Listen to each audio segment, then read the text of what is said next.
Any Lavender Town enjoyers in the chat?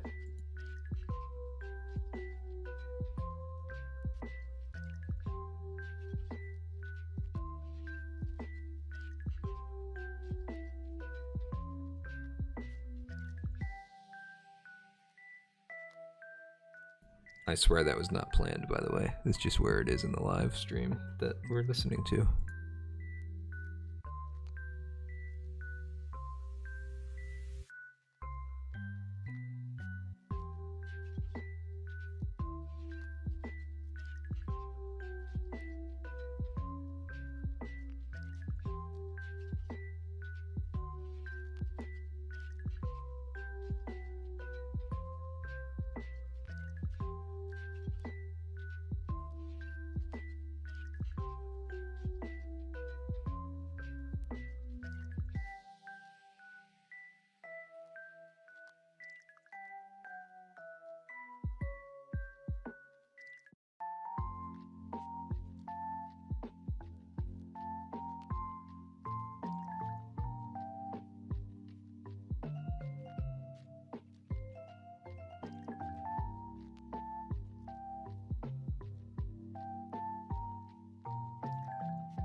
Yo,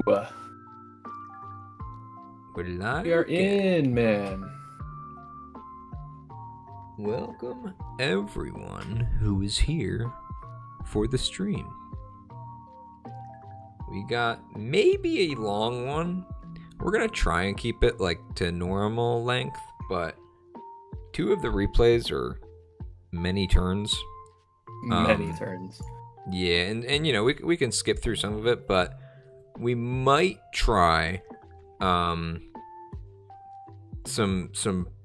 pauseless strats for some of these. Pauseless. Yeah, for some of these replays. We'll still pause for like big things, but we're gonna see how it goes if we just kind of let it roll for some of these longer ones, because we do have a lot to talk about with the playoffs coming up as well. And we're getting to the point. A lot of playoff implications this week. Yeah, and we're getting to the point where we have a couple repeats as well. I mean, we've had repeats before, but like I'm talking like 3rd-time repeats for some of these people. So. Yeah, well, I mean, it's a darn shame. We should just have the people who are having really cool and close games should just stop doing that, so we don't have to keep reviewing their games. That's a good point. Yeah, I mean, it's not their fault. It's their fault. Yeah. You've done this to us. Yeah, that's true. That's why I didn't play this season, because I would just be every week. My games are too interesting. Yeah. So we do have, as usual, 1 replay per division. But we also have a couple, I guess, sort of announcements, updates, things to talk about. We've got a preamble, I guess. Yeah, you want to do that before? Yeah. So first of all, we are currently in week 8.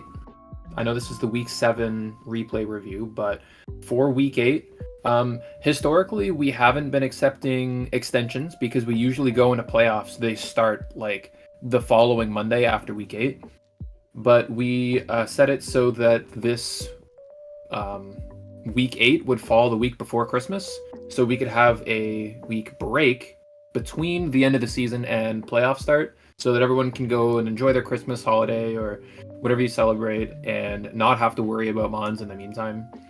I think it's good for the general populace. I know there's a bunch of like high school students and stuff who have a week off who like have nothing to do and are, oh no, what am I supposed to do? I have no Pokemon to tide me over. Well, don't care. Most of us are, Do your like 16 normal working adults or whatever you guys are doing, or was it like 64 Yeah. v 64 v 64? I think it's 24. Okay, but it's like 4 people though, right? Yeah. Yeah. So Yeah, so we will, because of that week break, we will be able to accept extensions during week 8. The trade deadline is passed. There were a couple trades that actually happened right at and shortly after the deadline. But I'm realizing that it's partly my fault, actually. If you want to break it down into technicality, because I mean, if it's your fault, then I do.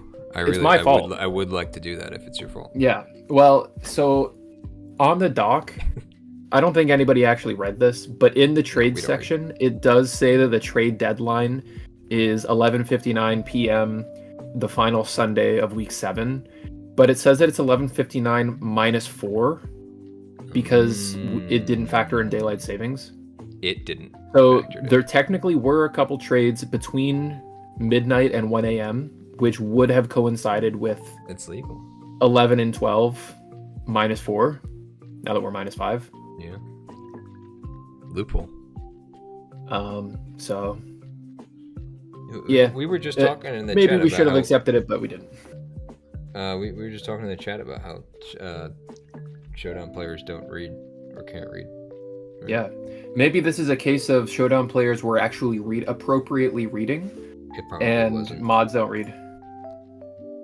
The only thing that I would extend that to is like maybe if you're not in Eastern time, so you're not used to everything being just kind of like equal to whatever your regular time is. If you're somebody who lives on the other side of the planet, where you're just looking up, oh, what time is it in -4, right? And if you glance at the doc to see, oh, when's the deadline? Oh, it says -4. Okay, let's see what time's in -4. Okay, I got until this time, whatever, right? Well, I think it's That's most the only important case that I would for see it. there's only a few time zones that I know of, at least, that don't observe daylight savings, that like didn't change their time zone. Yeah. So they didn't go back an hour. They were used to, let's just say, for example, used to the deadline being at 2 a.m., like 1:59 a.m. their time. Send something in at like 1:30. Yeah. Right. Wait, so did we accept the trays or not? We say no, we declined them. Yeah. Okay. But did you post something at midnight that said this is the deadline? We posted an announcement. Well, no, I just mean like in the chat. Like, did you put like the lines that are like, this is the end? You can't do anything. Not at midnight, no. Okay. So we did in the morning when we were awake.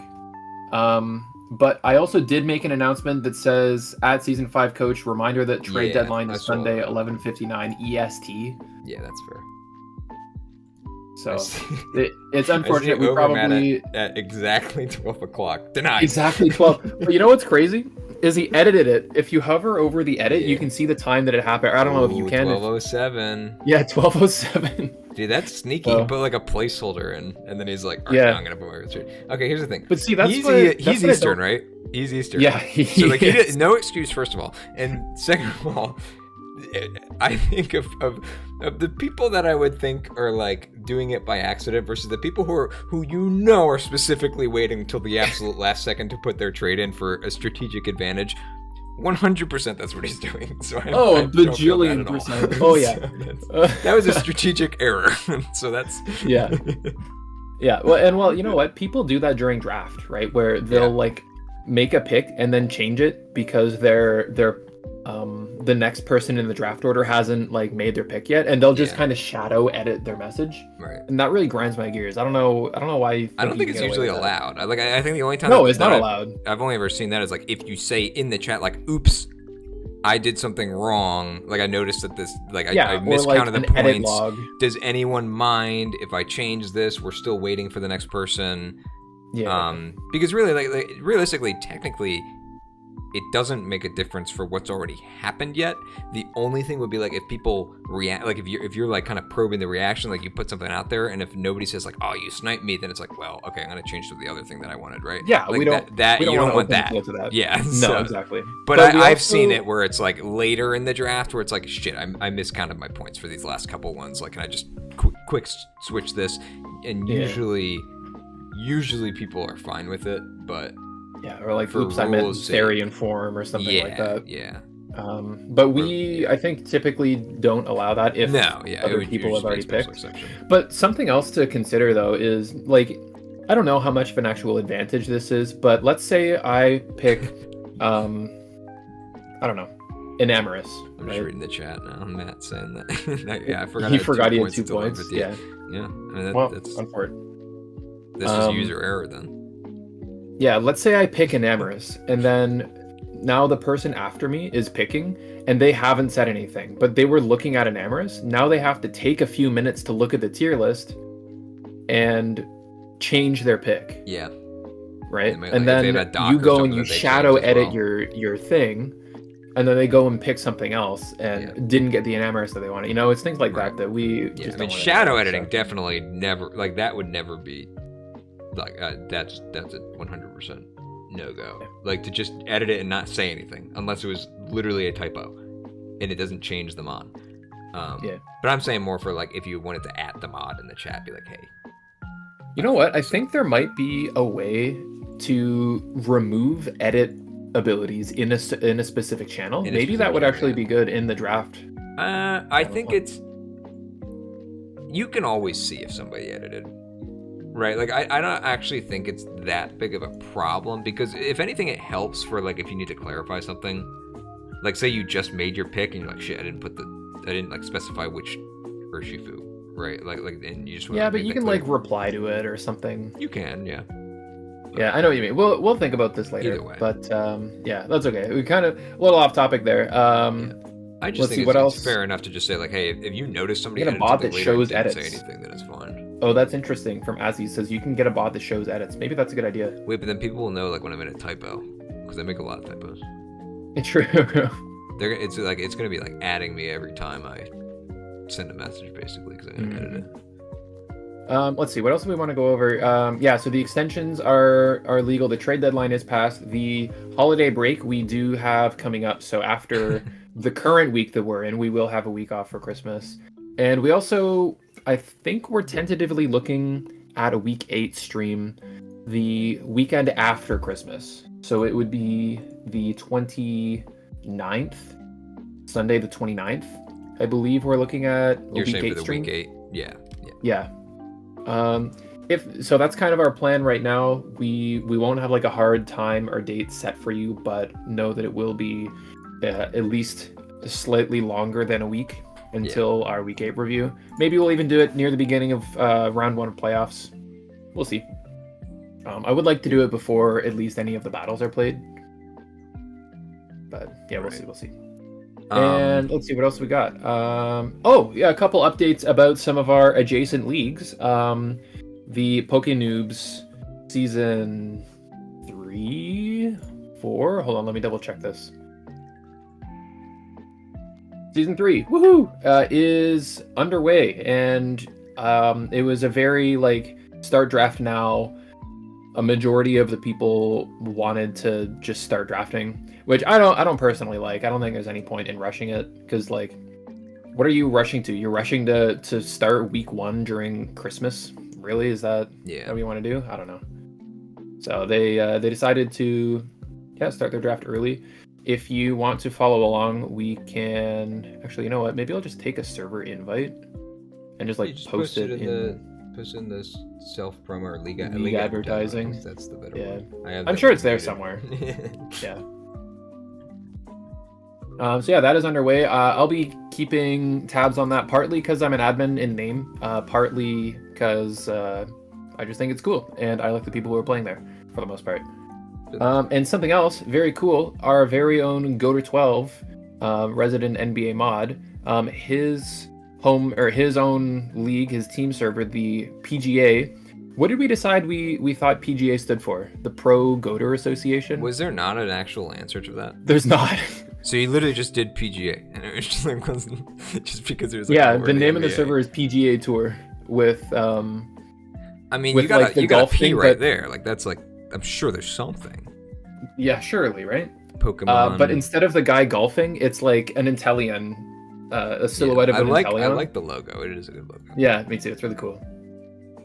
But signups for that are starting soon. I asked Goater, I believe he said the 22nd or the 23rd is the goal for for signups. They're sorting out some of their tiers and everything, and it looks like the format is changing to be rather than teams of 3, it's teams of 4, and I'm not sure how that's going to work in like a best of series, or if best of series are even a thing, because they're also changing it to 2 divisions, because they're upping the count from 24 to 32 players. So it'll be 2 divisions of 16 instead of a 24-man pool. And they're removing Terra, which is interesting. So a lot of shifts going on in the PGA. Oh, maybe I'll do PGA. Yeah, right? It's kind of interesting. I'll definitely be signing up too. Not only because I'm the 2 times champ, but you know, maybe just because it's kind of fun too, and because I like Goater as a guy. But yeah, if you're interested in that, I believe it's the most recent league advertisement. It is. Go to league advertisements right now in our Discord. Pokemon Gladiators Arena. You know, I think I like that a lot more. That's it. I think that's a good one. All right, my next team name is gonna be the Pokemon Gladiators. Yeah. I mean, if anyone gets the namesake team, I mean, it's the 2-time champ, right? That's true. Is it still a team league, or is it solo? It is. It is. Yeah. They've been revamping their like team system over the couple seasons. This will be their 3rd season. And yeah, I think it's been slowly improved over time.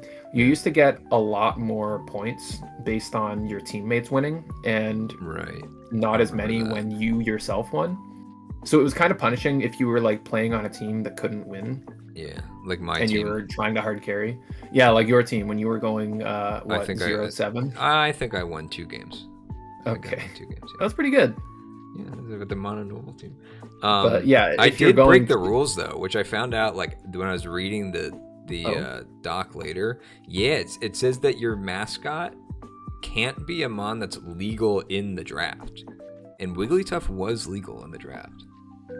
Wait, what? And we were Griggly Wiggly, because there were some teams that were like the Krabbies or whatever, and because it was Paldea deck, so like there were mons that like weren't in the draft at all. And there was a rule about the logos. It was like, yeah, it can't be a mon that like is in the draft.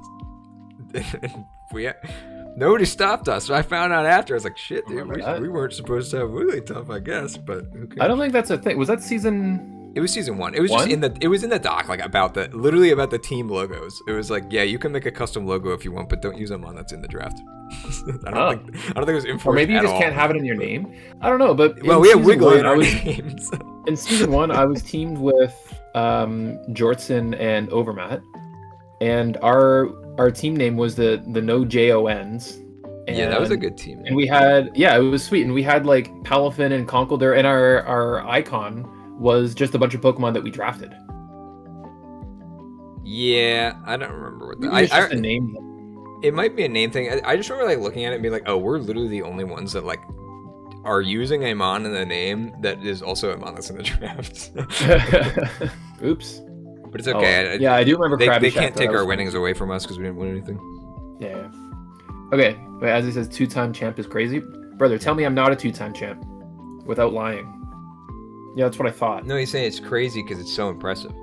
Oh, I thought he's respecting you.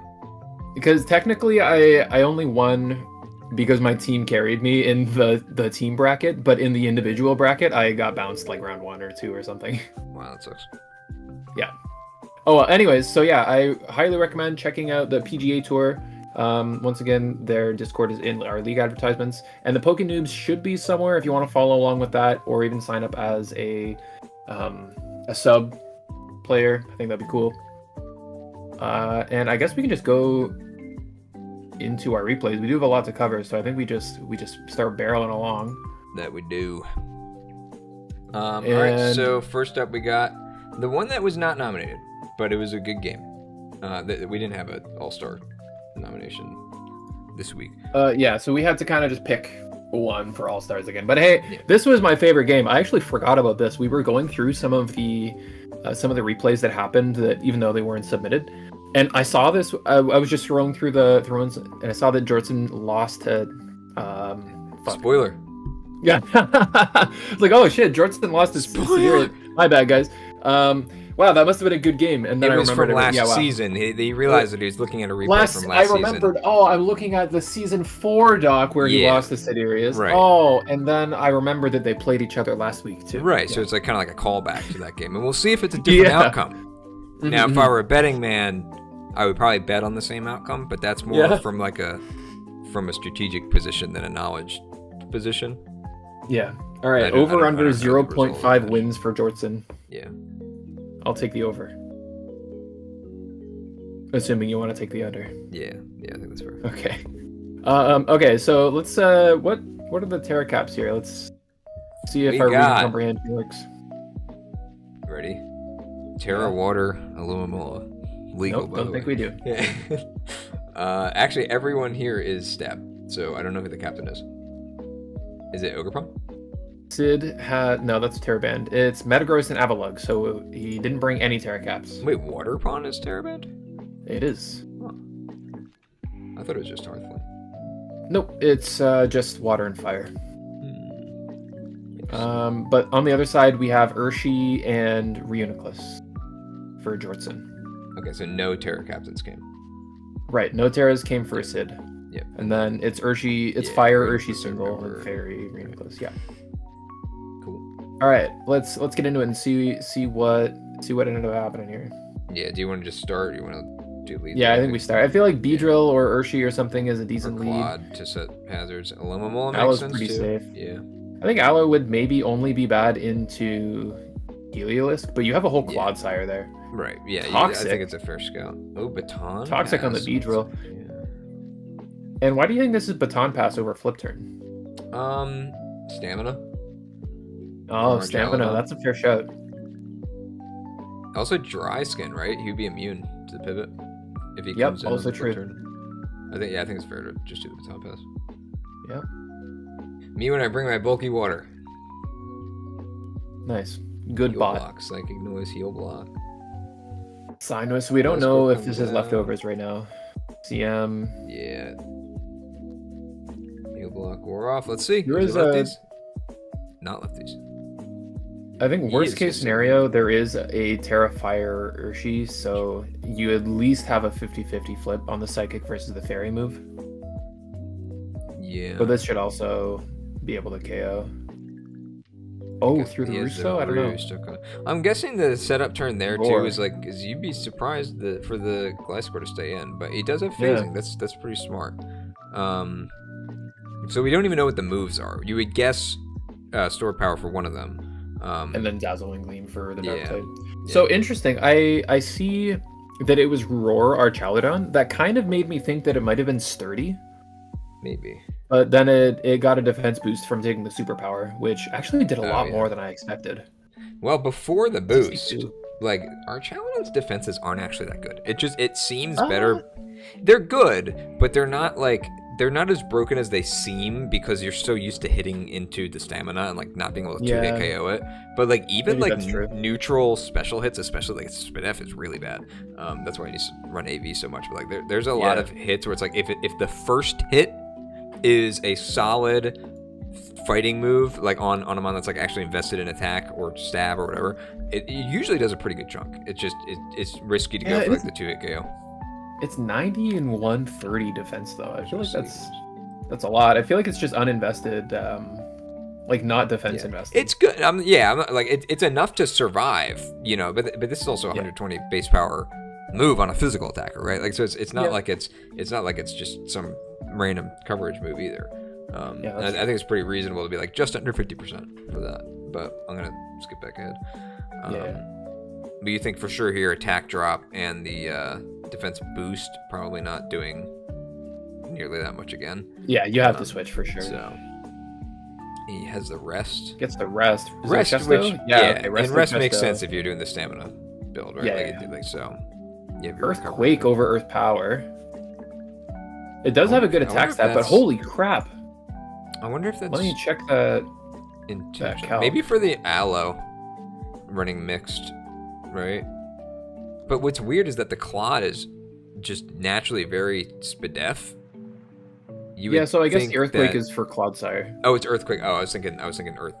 It was Earth Power with. Yeah. Okay. Yeah. So yes, that lines up. That's why I was confused. Like, wouldn't you do the opposite and run the physical attack for the Claw? But yeah, that makes sense because he is running the physical attack for the Claw.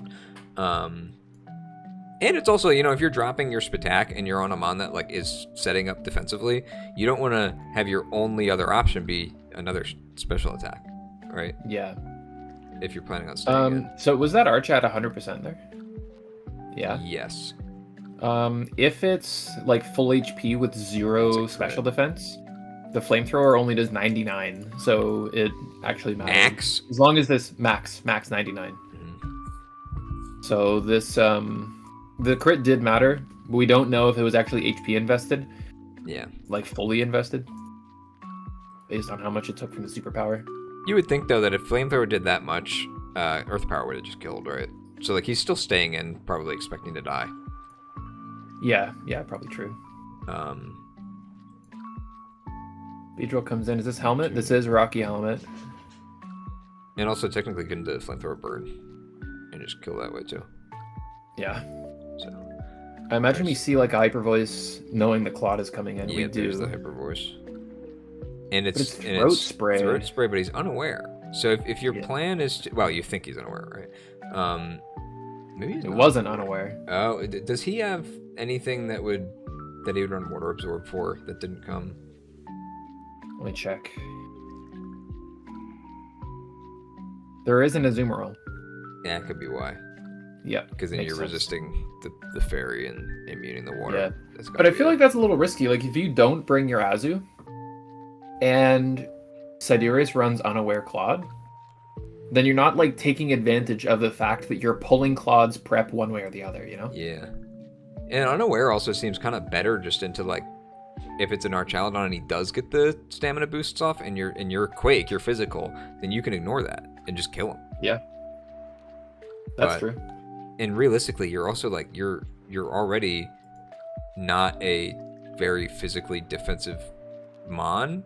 So if you're not worried about like you would be worried about banded Azumarill basically clicking anything that isn't water or fairy, which if it's banned, it's what is it usually run? Like body slam as the last move? What else would it run? I guess body slam, yeah. You like liquidation. Knockoff. Knockoff could be. But either way, like I feel like you're not really ever fully safely guaranteed walling in Azumarill, even though yes, it would be nice to have the water immunity for that. I do think unaware just seems you do still have a water immune. Yeah. Yeah, yeah. I mean, granted, this water immune is going to take a chunk from play rough if it is. Corey says Ice Spinner. Also, yeah, I forgot about Ice Spinner. Yeah. So Ice Spinner for the Claude would that do a lot, right? So I understand. Man, I gotta draft myself a Azumarill one time. I haven't drafted it since like Gen 6. And I feel like I really sleep on it, but I like drafting like Primarina. I think the problem with Azumarill is that it's really good, and people sometimes underrate it when they're like prepping for it too. But it does kind of hurt when you are building your team and you have your water and fairy type put together, but it doesn't have recovery, and it doesn't like you're running AV a lot, right? So you're not even running it as like a utility defensive mod. Maybe not a lot, but you know what I mean. Like it could be banned, it could be AV. Those are two common things. Or it's like belly drum. It's like most of the time, like you're never doing the utility side of being a water type when you bring. I feel like that's more of a problem with like Tapu Fini though, and not Azu. Like Azu will break the like. I mean, like I just said, I've enjoyed drafting Prim. Yeah, well, Prim's similar. Yeah, but runs AV. But I think the difference with Prim though is that it's like it's still usually because it's so slow.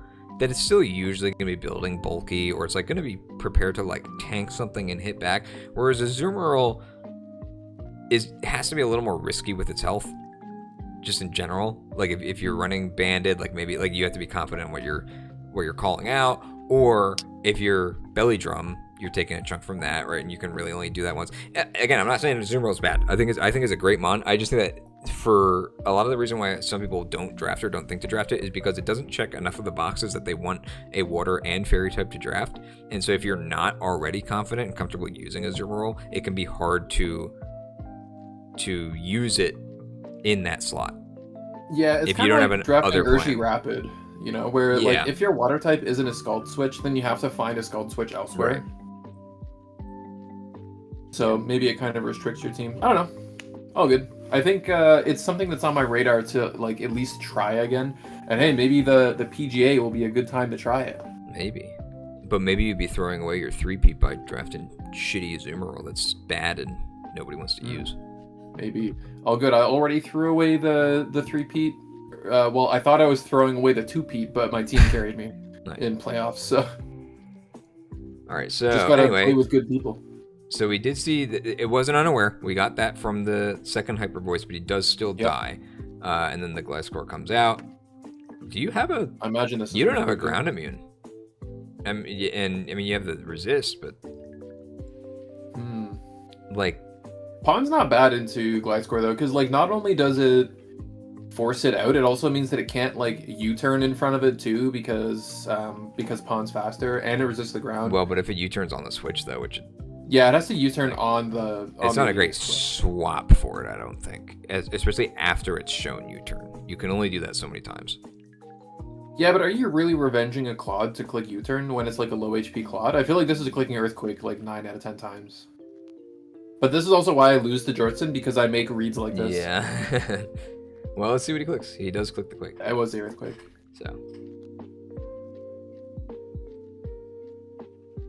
Starts getting some Spikes. I like the spikes. Wait, what's there's no removal. Yeah, and this Get the is not snacking, brother. this is not a Boots Aloe either. Just the helmet. So between the Toxic, which normally isn't too bad for a regen mon, between that and the spikes, that will start to add up a little bit. But I can see why he U-turned too, because you don't want to just eat a random Scald, like even if you're not worried about the burn, because you're already status. But like it's a special, super effective attack against Gliscor. I don't think I like that U-turn. If you go back a little bit to the Gliscor when it clicked U-turn. The Gliscor, this one. Yeah. Well, we already knew the result. Whoa! What the heck? We already knew the result. All right, here we are. Yeah. So what percent was camera up at on this 19. turn? Okay, so if he had set the second spike, it wouldn't have killed anyways. Yeah. But I'm sure that it's within. Let me pull up a calc again. I'm sure that it's within Earthquake range at whatever percent it comes in. What I'm more curious about though is that the Gliscor might be kind of important for the Claude. Mm-hmm. So if you are sacking it, like say you put the next spikes up and he clicks Scald and you die, which you might. What are you talking about? Well, I guess no, its special attack's pretty bad. No, this thing can't kill it. Even if it has like Ice Beam, it does negative. Really? To Gliscor? Yeah. Is it? Yeah. What is it? It's like 45 or 55 attack, right? Yeah. It's pretty bad. Alomomola. Let me check this. Ice Beam. I would still think it does at least like 40 or 50% though. Yeah, it does 40 or 50%. It does 42 to 50 if it's. Sorry, that's Spit F Nature. 46 to 55. I don't think you care. Yeah. Yeah, It's if it doesn't toxic. cook, 'cause Like, then you're winning that. heal up. Yeah, We don't you know heal- what the last move is. You heal 12.5. And he also doesn't like, really want to stay in with the toxic either. Exactly. So you're fine to just sit there and. Yeah. I mean, maybe it doesn't have Roost. We haven't seen that technically yet. But I imagine the last move on it is Roost. Maybe. Yeah, I feel like you just keep keep stacking spikes. The camera up comes in with less HP. Because it baton passes on the switch now. Yeah. It would have taken extra spike and he damage. has the wish too. It would have taken extra spike damage, but it does get healed up either way. Yeah, maybe it did heal it out of range. I'm not sure if it's offensive, but to Mega Camera Up, the Earthquake uninvested will do 60 to 70. Yeah. So maybe it does put it out of range. But I feel like another spike is just the best play here. Yeah, if you acknowledge that he doesn't have any removal at that point, maybe it is. I would just think that maybe the concern is that Clodsire can come back in. And do what? What does Clodsire do to Gliscor? That's what I'm saying. You keep the Gliscor healthy as possible. Yeah. But we don't know what the last move is. It could be Roost, it could not be. So you see this like noise? We already saw Roost on this thing, yeah. So, but realistically, it's setting up first. T-Wave. Oh, T-Wave. Okay, that's nice. The Psynoise won't actually stop his Bathra from roosting though, because it'll wear off after a couple turns and then it will roost. It will now though if he's slower. Well, I guess after a couple turns. Not going to be slower than a Reuniclus. Yeah. Oh, that was wow. That was a chunky hit. So I think that reveals Scarf then, because +2 speed while it's paralyzed is still the same as 105. Mm-hmm. Or it could be uninvested Espathra. It could be. That we have seen him run before. Which is possible with a Calm Mind reset that maybe it's a little more bulky. So did we see the stored power on? Yeah, we saw it on Gliscor. So that's a Spadef Gliscor. That's gotta be +1. Yeah, I would imagine so. Like with all these boosts. It's also crazy. It clicked that stored power into the Urshi last turn. Yeah. Because the Urshi clicked U-turn. He was probably calling out the Terra. The Terra, yeah. That's good intel for Jortson though. Yeah. But now this is back to full. That U-turn didn't matter. Yeah. Maybe forgetting the that the para doesn't matter because he has the speed boost. I don't know. Signal beam. Okay, going for the confuse. Yeah. Heal block ended. I guess you can also say that you pray for like the full para. That you can. Yeah, you get a para. The psychic noises. Yeah. Well, I think Signal Beam is the right play. Because a crit should actually just, if not kill, at least put it very low. You have a confuse chance, and it's paralyzed, so you could just Signal Beam it down. Has he been full parried once? I don't think he has. Now that you mention it, I don't think so. There's a confuse. Finally got that. Oh, it hit itself. Okay, there we go. I mean, the combo of this plus the para is pretty low odds to move, right? Oh, there we go. Yeah. I think it's like this is. I don't think. 50-50. I don't think this is like. I don't even think this is like that bad though. Like when you go that long without a full para and you're paralyzed and confused, hitting yourself twice in a row is like it sucks, but also, I mean, like he's been pretty lucky otherwise with this mon so far. Hasn't been crit once also. There's the okay. There's a paralysis. Yeah. This is what you expect though. When he's confused and paralyzed, like you don't expect him to be able to move every turn, and he did move for like 5 or 6 turns straight without any. Yeah. How many roosts are left? 0. That was the last one. 0 roosts. So he'll block on this Bathra with no roosts. So. Oh, holy! That's a big chunk. Confusion again. Yeah. Snap out of that. No. There it is. So the good news for him though is that the only damage is coming from self hits, so it's not like he's like poisoned or burned or anything. As long as he doesn't like full para or hit himself in confusion, he does continue to mash. But in this case, did full para, so yeah. I'm for it. Yeah, it's unfortunate, but I do think that that's a bit of a like it is strategic, right? You used a turn to paralyze it, and you used turns to signal beam it. It's not like a static proc into now you can't play the game, right? Crazy. Switching into Beedrill is it's Scarf Darkrai. Yeah. Damn. And I actually thought that was a decent does play. not get first impression, right? That would be kind of insane. No, it doesn't. Yeah. I think it has quick attack, maybe. Yeah, that's not gonna matter. Damn, much, I thought that was a not bad play. Yeah. And this thing has not terra'd yet. You probably expect it to Terra Fairy and click a fairy move, right? Or oh no, he's not fairy. It was the Raina. No, it was fairy. Rainaclus, yeah. Yeah. This second CC will kill though. Could just go Claude, but I think that gets 2-shot. One shot because you're lowering his defense more though. Yeah, it does mean that a Scarf Dark Pulse should kill at this point. Yeah, and you can't switch into Gliscor Gliscor, honestly. Yeah. And you're already Terra Fire, which means Water Pawn. Probably could just kill you too. It's super effective with its cudgel. Yeah, so you can't do that because he's dead. But it's Scarf Urshi, right? It's already revealed. Yeah, but it doesn't Ogre Pawn does. Oh, it's not full health. I forgot it came in a couple times. Yeah, if anything, the biggest problem I think is still the camera up that's like. Well, hold on, wait. Does Ogre Pawn get Aqua Jet? No. Okay. Does not. Well, it doesn't matter. But the Dark Pulse just kills anyways. Yeah. God, okay.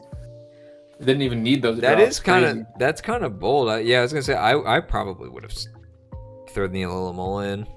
Get some Rocky Helmet chip and force it to lower, but he didn't. Yeah, what percent's camera up at? Like 30 something. Or no, he got healed 85. Yeah, I'm pretty sure that lives CC as well. So it was definitely locked in.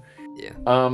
Espathra pulling a lot of weight this game. I know it got kind of RNG hacks down, but honestly, it might have just swept the game. It started with really good RNG. That I don't consider that a bad RNG game for the Espathra. When you start off, I would actually be interested in even counting the turns that it took before it got the first para, because it didn't get a full para until after the first self hit, right? After this was the first time that either of these things procced. That was on turn 27, right? When did it get paralyzed? It's been out this whole time, by the way, back to turn 17, and it was paralyzed on. I guess it was probably right there is where it's paralyzed. So it gets paralyzed here. On turn 18, yeah. From turn 18 to turn 27, it did not get frozen. It did not get fully paralyzed once. Yeah, it's just setting up. Yeah, I think that's fair. I think that's it sucks that it happened when it did, but also you'd be saying that if it happened earlier in the game too, right? And then you had good luck later, right? It's just whatever the most recent thing was. If it's the thing that resulted in it dying, it's bad luck. But it's shouldn't have really gotten to that point that easily, right? Yeah, the good luck at the beginning let it get to the point where it kind of stabilized, and it was only taking 20 something from a signal beam because it got the calm mine. And no crit either. It's still managed to take that many hits and not even get crit once. Yeah, no crit, but it was confused. It's a higher chance. It was kind of it is a higher chance. Is it 30% or 10% from signal beam? It's 10%. Yeah. Oh, it actually did it quite a bit for 10% actually. But yeah, it was a good game. It's 10% to confuse with signal beam is what I meant. That's what I what that's not what I was thinking. It did do it twice. It confused it twice. No, I think it's 33. Yeah, confusion itself is 33. Used to be at 50%. That was a good game. There was a bit of a conversation in post about just Espathra in general, because if you remember, Espathra was Siderius' first pick. Yeah. And this is one of the first times that we've had speed boost legal.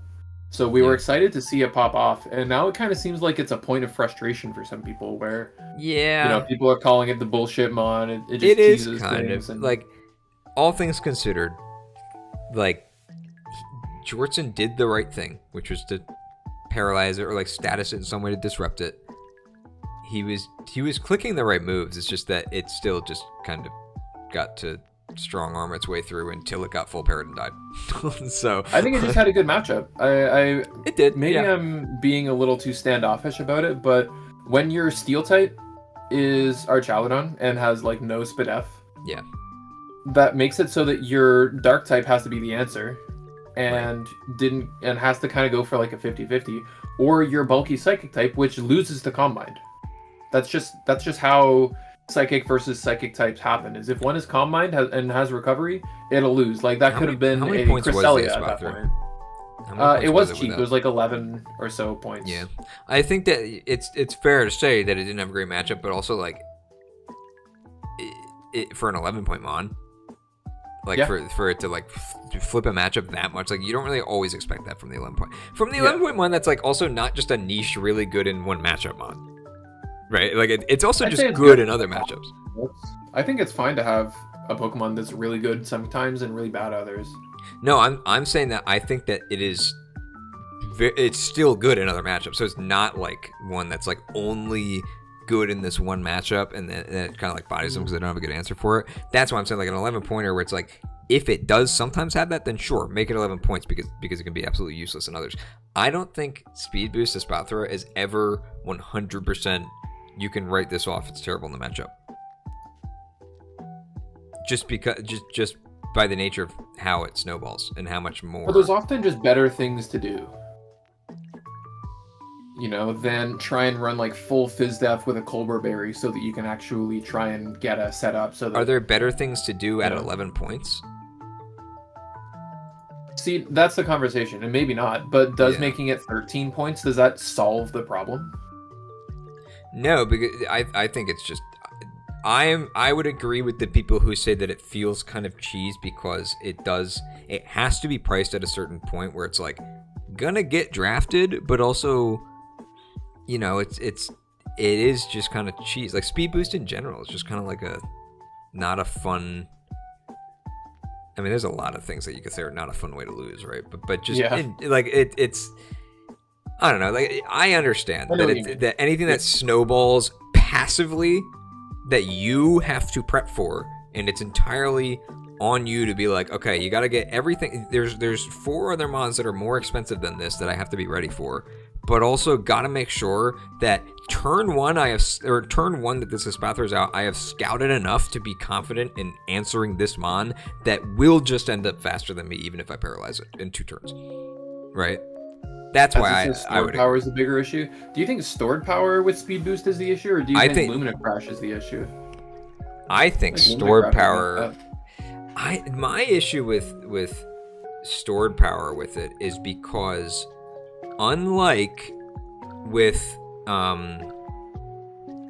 other stored power setup mons where you have to click the setup move to get it higher than 20 base power, like I've played against someone who brought a stored power like Latios, I think it was, or maybe Latios, but it has to click Combine in order. Yeah, and it came down to the end game where he actually I was at 30% on my I thought the game was lost because I was like, surely this Latios comes in and just kills me, right? The way that he was set up, the only thing he could click was Aura Sphere, and even that was unboosted at the time, so it left me 2%. And I was like, well, what was your Psychic Stab? It was stored power at 20 base power because he didn't set up. If you're a Spathra, you click Protect once, you've already buffed that move up to not a great base power, but at least somewhat serviceable. Or maybe if you know that you have the turn to Calm Mind, you've already completely eliminated the problem by giving it not just 2 boosts, but 3 boosts and the special attack boost. I just think that it's a little too uninteractive and too favored towards the passive player in that case. I guess, but what's the difference between if I click Calm Mind once, is there that much of a difference between my stored power being 60 speed or 60 base power and 80 base power? I don't know if that's a big issue. I think it is when it scales because you also have the special attack boost. So you're adding more from that's using a higher base power. Right, but after a Calm Mind and a speed boost, it's still weaker than Psychic. And Lumina Crash. For that turn. And then it boosts again when you're attacking. You can take a turn to attack and it's going to be stronger the next turn. How many turns do you need to kill a Pokemon with 40 defense? What do you mean? Oh, you mean the Espathra? Yeah, I don't know. I think we've seen it tank some hits. We've seen it tank. It has Roost. It has recovery. Yeah, it only survives those hits though if you're fully defense invested or if it's positioned correctly in front of a special Psychic type. I feel like there's nothing wrong with Sid just playing as Espathra well. Yeah, but you after CM and Protect, it's pretty strong. So okay, we've tried banning Speed Boost and allowing it to Terra, and nobody bit on it, and we discounted the price too. Now we've legalized Speed Boost and banned it from Terra, and it's a problem. So do you think if we keep speed boost legal, keep it terra restricted, and ban stored power from it, that it's not a problem anymore. I don't think that would be the case. I think it's speed boost. I think speed boost is the problem. Stored power being a threat because of speed boost is a bonus. But yeah, like Lumina Crash is still like it's stronger, faster, right? Like it has more power earlier. But I think that only adds to the issue though. That it's like now this Mon that can not run some speed because it's just gonna have +2 speed in 2 turns anyway if you have Protect. I don't know. I just think it's the fact that no matter what you do on that turn, you are getting +1 speed. That like any stat boost that happens automatically at the end of the turn, because you can, the Mons that are gonna Oko the bulky Espathra might already be outsped and would just die, right? And I actually think that the Urshifu was... So what? You have a 20 base power stored power. No, that's without the... That's if you haven't gotten a speed boost yet. Well, no, you just said it like... Okay, maybe I'm misunderstanding you. So this comes in to revenge, let's say, a psychic type. Or, sorry, a poison type, because you're threatening it out with a psychic move. But it doesn't have a psychic move, it has stored power. I don't think it comes in on revenge, though, if you're running stored power.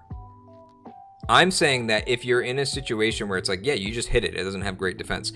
Most of the time when the Spathra's coming in, it's coming in front of like a more passive Mon, or a Mon that's not going to threaten it in that same way, like the Reuniclus, like we saw here, that it can just kind of set up in front of. Sure, you can say it's good positioning. Don't let it do that. Yeah.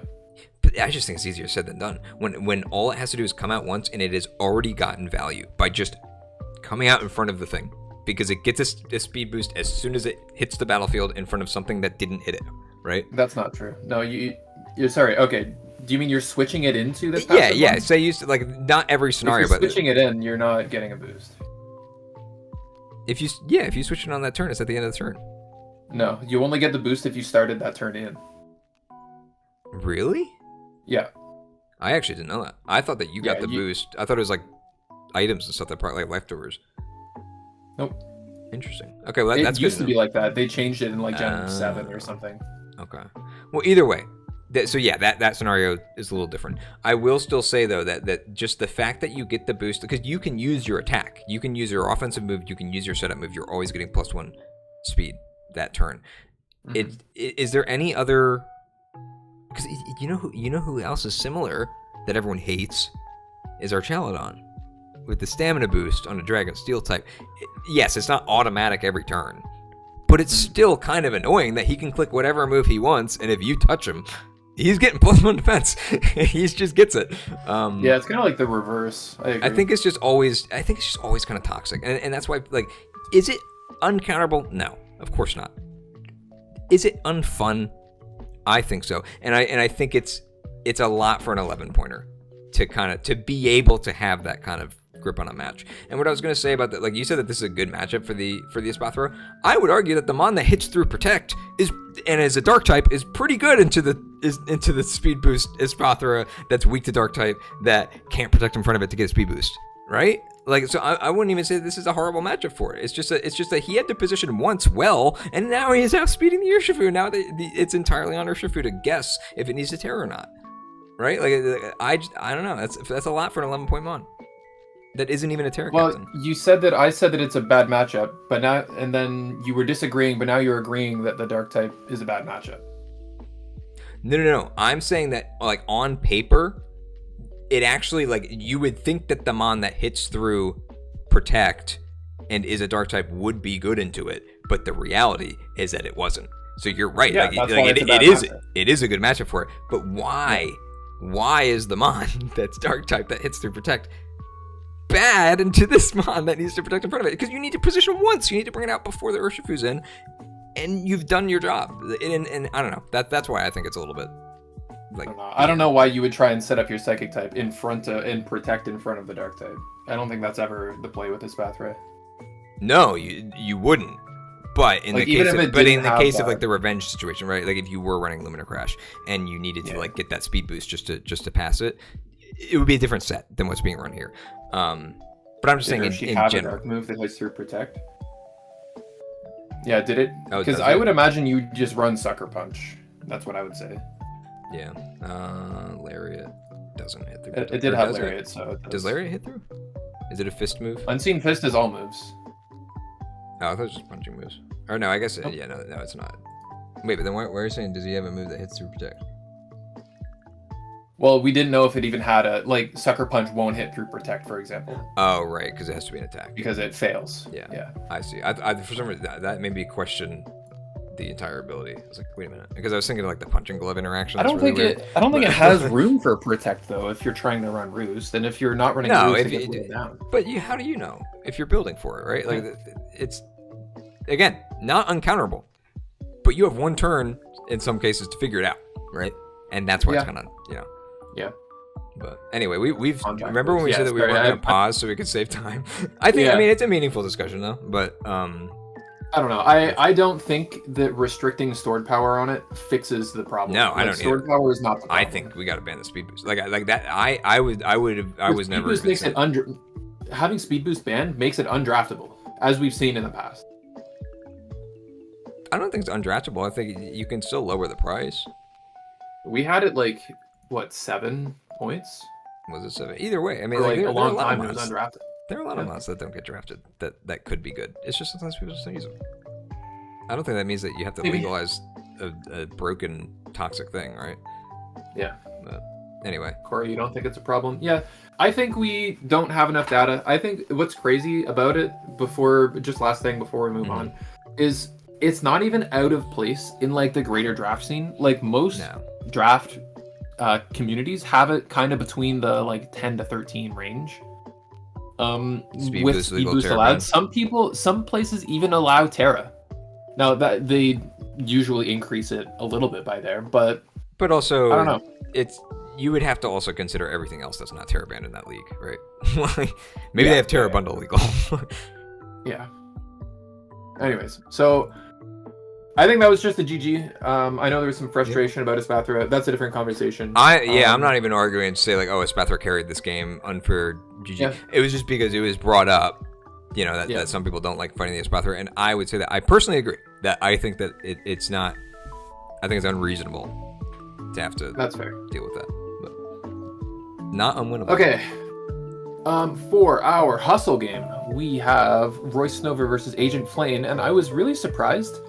According to our replay tracker, the thing that we've just been using to remind us which replays and things that we've been reviewing, we haven't reviewed an Agent Flame game yet, which I'm really surprised because I feel like Agent Flame has been one of the top hustle players and has been really fun to watch, and we just haven't looked at them at all. So we do have Flame versus Royce. I think we went over Royce a couple weeks ago.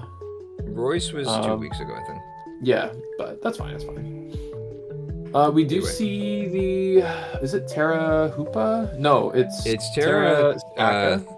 What's this thing called? Iron Crown.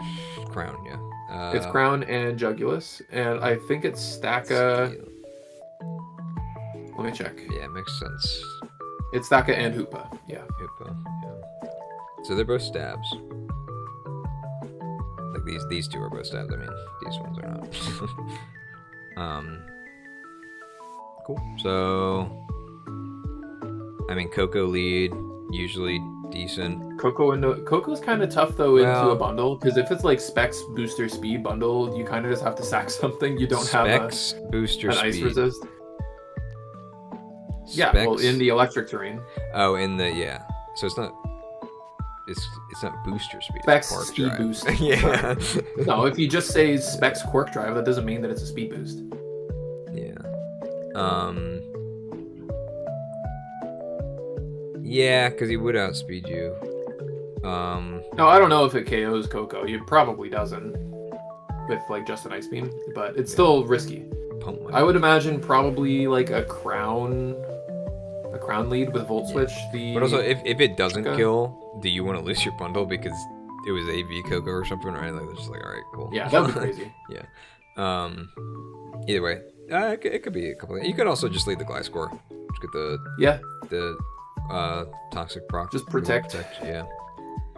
We'll see. I mean, bundle lead actually doesn't look that bad, all things considered. But see, neither of the things that we said. They're probably just gonna put rocks up.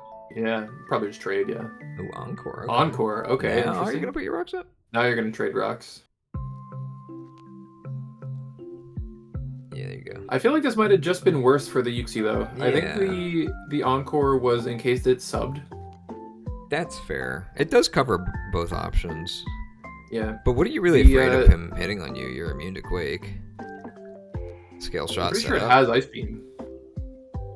Oh, okay. No, well, that's what I'm saying. Is you would Garchomp. Yeah. Yeah, that's what I'm saying. You would rather have Yuxi in against Garchomp because now something has to switch and take rock damage and your Ice Beam or whatever, right? Right. So if it didn't click Encore, it would have just been this scenario, but with Weezing taking a little bit of extra chip. Oh, and there's the Rocky element. Okay. And maybe a defog, maybe a T-Spike. Defog, yeah. Yeah. But you're giving him a setup turn. Oh, yeah, with the bundle, it makes sense. I think prioritizing defog shows that it's not Boots bundle. It's going to be an offensive item. Oh, you think that was a call out for the Chomp coming in? Or were you just trying to get your Toxic up? That's a sad miss. What does he really hit you with, though? I think going into the neutralizing gas Weezing with your poison heal on is a little risky. Yeah. Oh, it is Balloon, and it's not electric terrain. Oh, probably because of the bundle. Yeah. Yeah, that's funny. Coco. But I mean, you've got a Jugulus and a Crown. Yeah, I mean, the Crown doesn't. It's kind of Aqua Tail. They're both Terra too, so I feel like they're not hurting as much without access to the electric terrain as you would be hurting by giving it to bundle. Yeah. Wow, missed the Toxic. Not cool. Yeah, there's the that was twice. He missed twice. What? He missed the first one too. Watch. Well. Oh, true. But I mean, this one doesn't matter. Yeah, but he did miss twice. That was a joke, but it did miss. Yeah, it's funny. -12. I always like watching. So the way that ability suppression works with Poison Heal is Poison Heal tracks the number of turns and that like you've been poisoned. So if you have the Poison Heal ability removed on like the 10th turn, you just take all your health. Yeah, you switch into Weezing and Gliscor just dies. Yeah, so he does have to like keep swapping just to be safe. All right, so this is a Terra Captain. Yep. You think he probably set just up built something? Hyper. It was Zoroark all along. That's an God. I hate that mon. So we want to talk about. Yeah, toxic. We want to talk about toxic mons. This is an actually toxic mon. Dude, the fact that I could get any wins at all with the mono normal team are pretty much entirely on the shoulders of this mon being bullshit in draft. Just completely like imagine you're playing a game of chess and the opponent's bishop turns into a queen and you lose. Like it just doesn't make sense. Dude, a pawn could turn into a queen. Yeah. Which I guess technically it can if it reaches the other side of the map. But, yeah, true. Yeah, no, that's especially for a mon like Stack Attacker who's like gonna click Trick Room, right? Or like he's gonna do something to set up. Like you have to play that very, very differently depending on who comes out there. Yeah. So not only did it claim the Yuxi, I mean, it was probably just getting sacked anyways. Yeah. If anything, I think maybe Yuxi would have clicked Encore there on the potential Trick Room turn. Oh, but it would have been. It would have been, yeah. Well, maybe you click something else for the. Well, no, yeah, because then he goes first in the Trick Room too. So you really, there isn't a point that you can Encore that. Yeah, not too much you can click there then. So, I mean, Yuki was being sacked, so the Zoroark does still do, like, over 50 to this Jugulus. Yeah. Big thing it was after it was revealed. Big thing here, though, is that you can now defog, and you're never going to have to deal with rocks for the rest of the game. True. Yeah, and you can reset rocks now with your Chomp. I like how this has not updated. Yeah, it says that Zack is dead. Yeah. Oh, that's because it's dying right now. Yeah, it's gonna switch. Yeah. Okay, so I would have thought Weezing came in there, but it is, I think, Terra Steel Jugulus that can have Flash Cannon.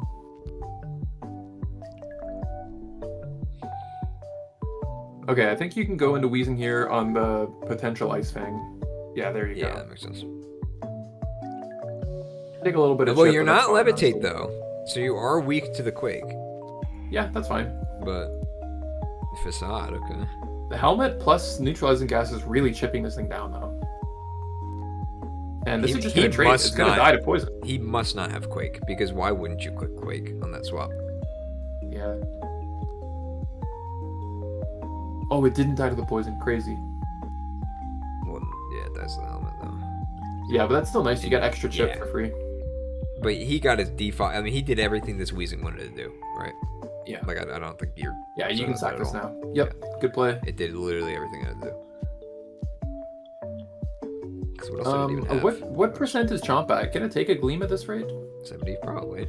I think it can. I think you can go Chomp, and you threaten the Poison Jab, and you click Rocks. That would have been my play. If Chomp comes out, we haven't seen the Quack yet. If this is a bulky Quack with Spin, and maybe Ice Spinner too, you might not actually get that much value out of that. Well, I'm pretty sure a bundle will deal with it. It could be Yachi Berry, I guess. No, I'm saying if you put the Chomp in, he might just swap to the Quack, and then it's like whatever you do, it's like he's just on the rocks. Yeah, or just on anything. If he's bulky, like he's probably not dying to him clicking a move, or he just clicks rocks and you just. It doesn't take 2 earthquakes. Or like, because you're threatening the poison jab, so you don't switch into your Quack that can get poisoned and then just dies to another earthquake after. The taunt on the Trick Room is really nice. I do think that people have been very readable with their Sakas. Yeah. Because there are a few Terra Sakas in the league. Do one thing like when it's Terra Captain. Because it's like it's just a wall breaker if it doesn't Trick Room, and I don't know. I feel like there are enough things that come in and tank it and kind of like force it to do something else. I also think Staka should have Terra'd here. It's Terra Steel, right? Yeah. If it Terra Steeled, this would have been a 2-hit kill, unfortunately. Or maybe not. Yeah, I'm pretty sure. It would have if the first one was also Terra. Yeah, that's what I'm saying. Yeah, it should have Terra last I think it would have. So here's the Quack. Oh, it was eject button. Wait. Oh, so he ejects. Yeah. Good old pausing in the middle of the turn. Yeah, no, the crown ejects into Quack. Yeah. There we go. Quack comes out. And so now he's got. Oh, and it's actually leftovers too, so it's not like a berry. Yeah. I don't know if I like the switch. Now you're just slower and good ice spun. Yeah. Or Aqua do not like that switch. Yeah, we need that. He's doing 32, yeah. Moxie. Oh, and this Hoopa's been useless. I mean, everything is just faster than Hoopa. CC Sash though. Oh, Sash. Okay. I don't think it dies. Well, maybe with the drop. Trick Room. Another Trick Aqua Room. Jet, so Psychic will kill. Endure. Endure. Is it? Oh, it also stole. There we go. It stole the Custap berry. Interesting. Well, wait, and then he swaps. Why? Huh. You think he's gonna save it? Or maybe you think he has Aqua Jet? But no, you wouldn't. If he has Custap Berry, he doesn't have Aqua Jet. Yeah, right? There's no way. Yeah, he has Endure too. I don't know what the last move would be though. Probably Ice Spinner to be able to Oko a Garchomp. Because the only reason he Aqua Step twice is because he swapped in on it and then was in range. But I think if normally you click Aqua Step into the Ice Spinner. Yeah. Yeah, that's I just realized. Wait. I don't think they saw the Magician proc. Maybe. Oh, Agent Flame didn't. Yeah, I don't think either of them did. I would think that if you're running Sash Magician though, like you're probably aware of it at least, right? But Royce went into bundle.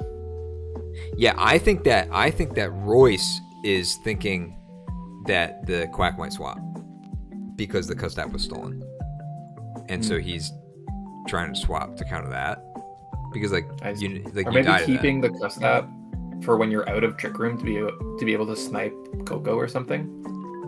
Maybe, yeah. But also, like, why not just kill 3 things in Trick Room? Right, at that point. But endure, yeah, I mean, it doesn't... Yeah, and then see, look, it comes back in. Well, you still have another turn. And endure is, yeah, you would have had 3 turns. Yeah. Well, 2, I guess. Yeah, 3 turns, because it wouldn't have been able to endure still.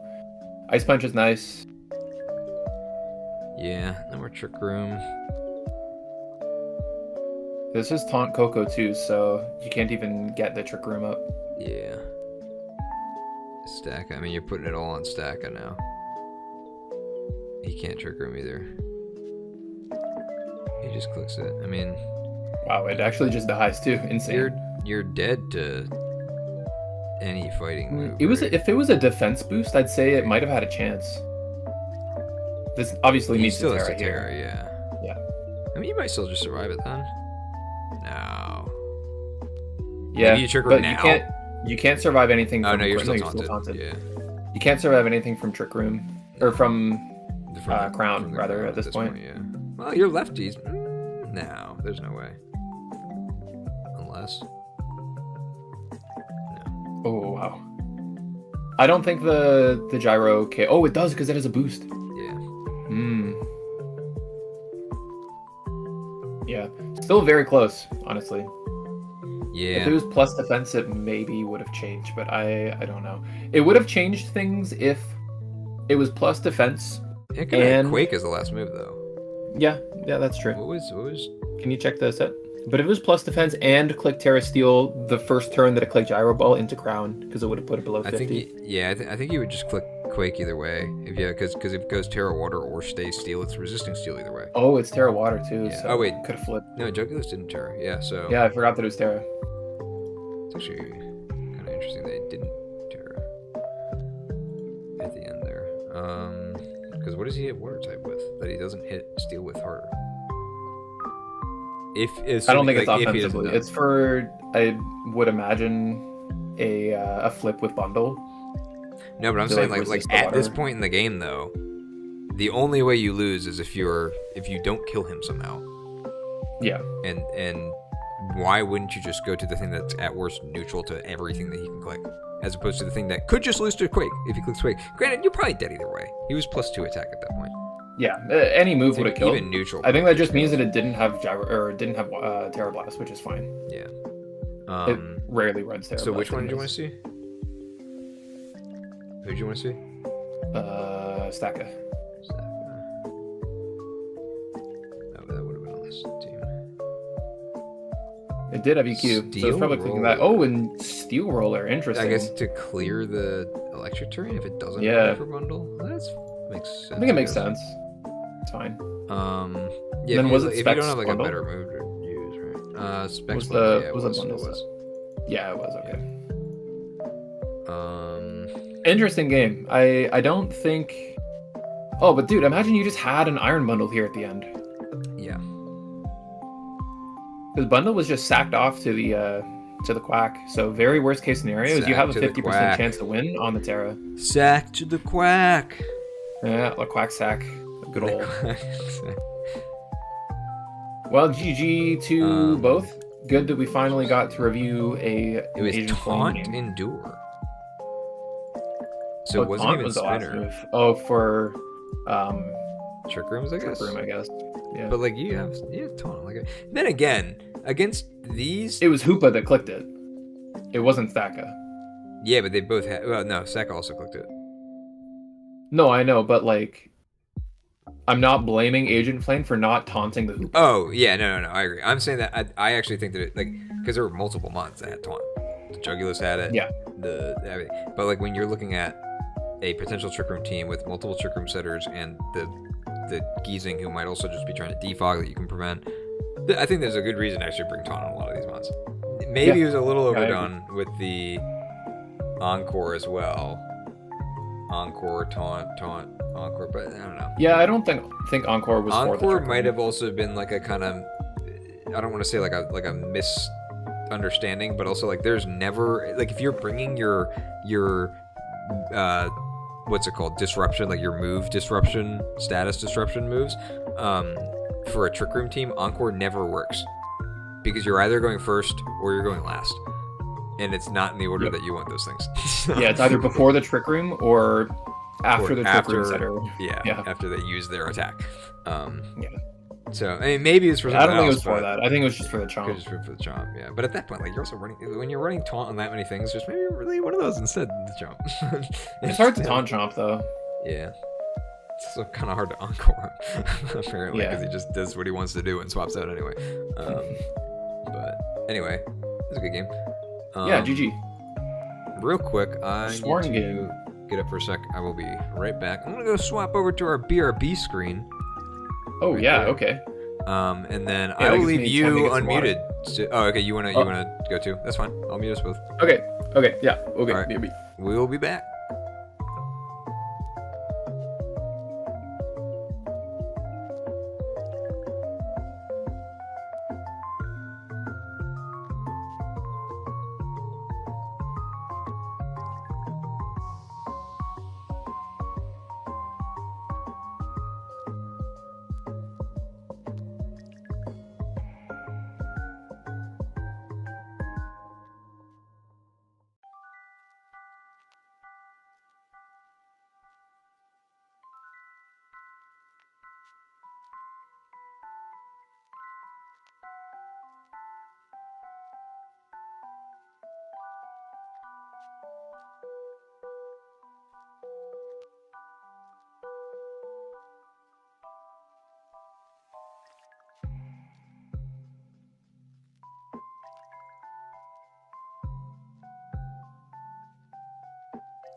We're back.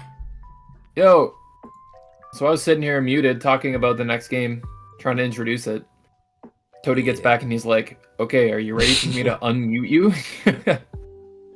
I mean, yeah, brother, I'm ready. You sounded ready. Yeah, I'm ready. Well, I got me some water. I feel like talking about Espathra just really dried my throat right up. Yeah, it did. But I feel much better now. We do have Lethal versus C2. This was a really cool game, and this is the third time that we've reviewed Lethal. However, my commentary on that is, I don't know, play cooler games, and then Lethal won't have the coolest game every week. This is also the first time that we're doing C2. So that was so it's a trade-off. We do get a third time, but also a first time. Yeah, and I think it was the most voted from From I believe it was also voted on. Yeah. Yeah. So, yeah, this was a really fun game. Yeah. Definitely showing the sorry, strengths Drix, of certain Pokemon. but Yeah, sorry, Drix. Drix wanted to be played, or wanted to be reviewed for Hustle because he. for Hustle. Yeah, because Drix that is, was remember, easy. double dipping, Yeah. and he won his first game in Hustle Division this week, or week 7. That was against Lee, which Lee we reviewed Lee last week. Wasn't in the cards. Yeah. But Okay, so hey, shout out though. let me Congrats. Let me double check the Terra Caps. It is Lando, and let me check C2's Arcanine. Yeah, Lando versus Arcanine Terra. Lando Fairy. Fairy, Lando, normal Arcanine. It makes me think maybe Bandit, Extreme Speed. Normal Screamtail. Could be setup, like That's Curse, not right. Extreme Speed when you see Terra normal. I don't know why Screamtail is normal, but hey, whatever. It's Wigglytuff, dude. Oh, Fairy. true. Yo, we got some rudeness in the chat. Damn, he said have fun but no luck. Oh my god. That's almost always a sentence for having bad luck, though. Yeah, it's the true combo. It's the taunt and to get bodied smash combo. Yeah. Pokemon of the Week Showcase. Is this another Pokemon of the Week Showcase? Oh, I think Lando was the Pokemon of the Week. Yeah, Mhm. it was Lando. Yeah, we've gotten like not even by choice, but like just we had Reuniclus when it was Pokemon of the Week. I think that's the only one. Nobody drafted Galarian Rapidash. Yeah, true. Well, we've had Torkoal. I'm pretty sure Torkoal is drafted. Yeah. I don't think Durant is drafted, but we do have Darkrai now, and Darkrai is. Yeah, we did watch a Darkrai. Yeah, we did watch a Darkrai just clean sweep, clean house, and what was that? An All-Star? Yeah. Yeah, it was the first. No, it was the I don't first remember. It was the first game. Okay, there you go. Because the second game was the Stack Attacka that died. Yeah. That was in the same spot that the Darkrai was. Yeah, it was there. Yeah. Anyway, this was another long one, right? I This was don't. like a 60. I don't think it was that long. No, Okay. the last one that we have, I think, was Oh, the longer. last one is okay. Yeah. All right. Well, let's just get started anyway. Yep. Grand lead. Grand Might be lead. hazards might be choice. Can't go wrong with Grenlead. It's just Yeah. the fastest mon. And it gives you Outspeeds any scarves. it Just puts free it on shit. them to figure it out. Like, are you gonna Yep. do a hazards or are you gonna just pivot out with your stab U-turn? Glare on the Glow King. Glare's pretty good. Yeah. It's nice because the Serp will live anything except for maybe a gunk shot. From the that Gren ground, does? you mean? Yeah. Yeah. Yeah, you're always gonna pair something when he doesn't have an electric type. Sludge Bomb. No poison proc. Volt switch. Maybe expecting the pivot. But you're faster though. I don't know if I like the Terapagos switch. Okay, well, it keeps the Terra Shell. I was worried that it would just Yeah. have the shell procced for no reason. Well, and then also get like Sludge Bomb poisoned. And then you never get your shell back. Yeah. There's the shell. I think going into though. Blastoise. Nah, he's not getting it back. Yeah. Going into Blastoise on the. I don't like the roar there. If Blastoise is coming in on the Terapagos with Terra Shell up, it's not shell It's not shell smashing, yeah. Yeah. So That's you don't fair. need to click roar there. Bulk up is kind of crazy, and it's fast, so Zapdos is probably bulky. Ooh! And the Stone Edge the Stone Edge hits, but the Hurricane misses. But the Stone Edge will miss, it's okay. It did miss. Just speak it into it's okay. Hurricane misses too. Oh, it roosted. It Roost missed. Wait. Yeah. No, it didn't. It did. Stone Edge still doesn't kill. Doesn't kill. Hurricane misses. It's fine. Oh my god. Well, now you just rage Man, first. Can't miss it's, that. Yep. Too bad the Yeah. Screamtail You isn't know a what's crazy? Wigglytuff. Because Wigglytuff would be mean. What's crazy though is I think Stone Edge is still the right play because it's more likely for you to get paralyzed than miss the Stone Edge. Oh, from the Rage Fist? Yeah. Unless it's like Punching Glove or something. We haven't seen the item on it yet. We have not seen the item. But also, it wouldn't be Punching Glove if it's running Stone Edge. I don't think. Maybe not. It'd probably just be pads. Well, actually, No, it depends on what the other move would be. Stone Edge normally doesn't make contact anyway. Well, if it's Drain Punch, I imagine you would run Punching Glove if it's multiple punches. Yeah. So yeah, that kind of sucks that he's at full health. But then again, you didn't proc his Rage Fist at all, so it's still only 50 base power. Oh yeah, true.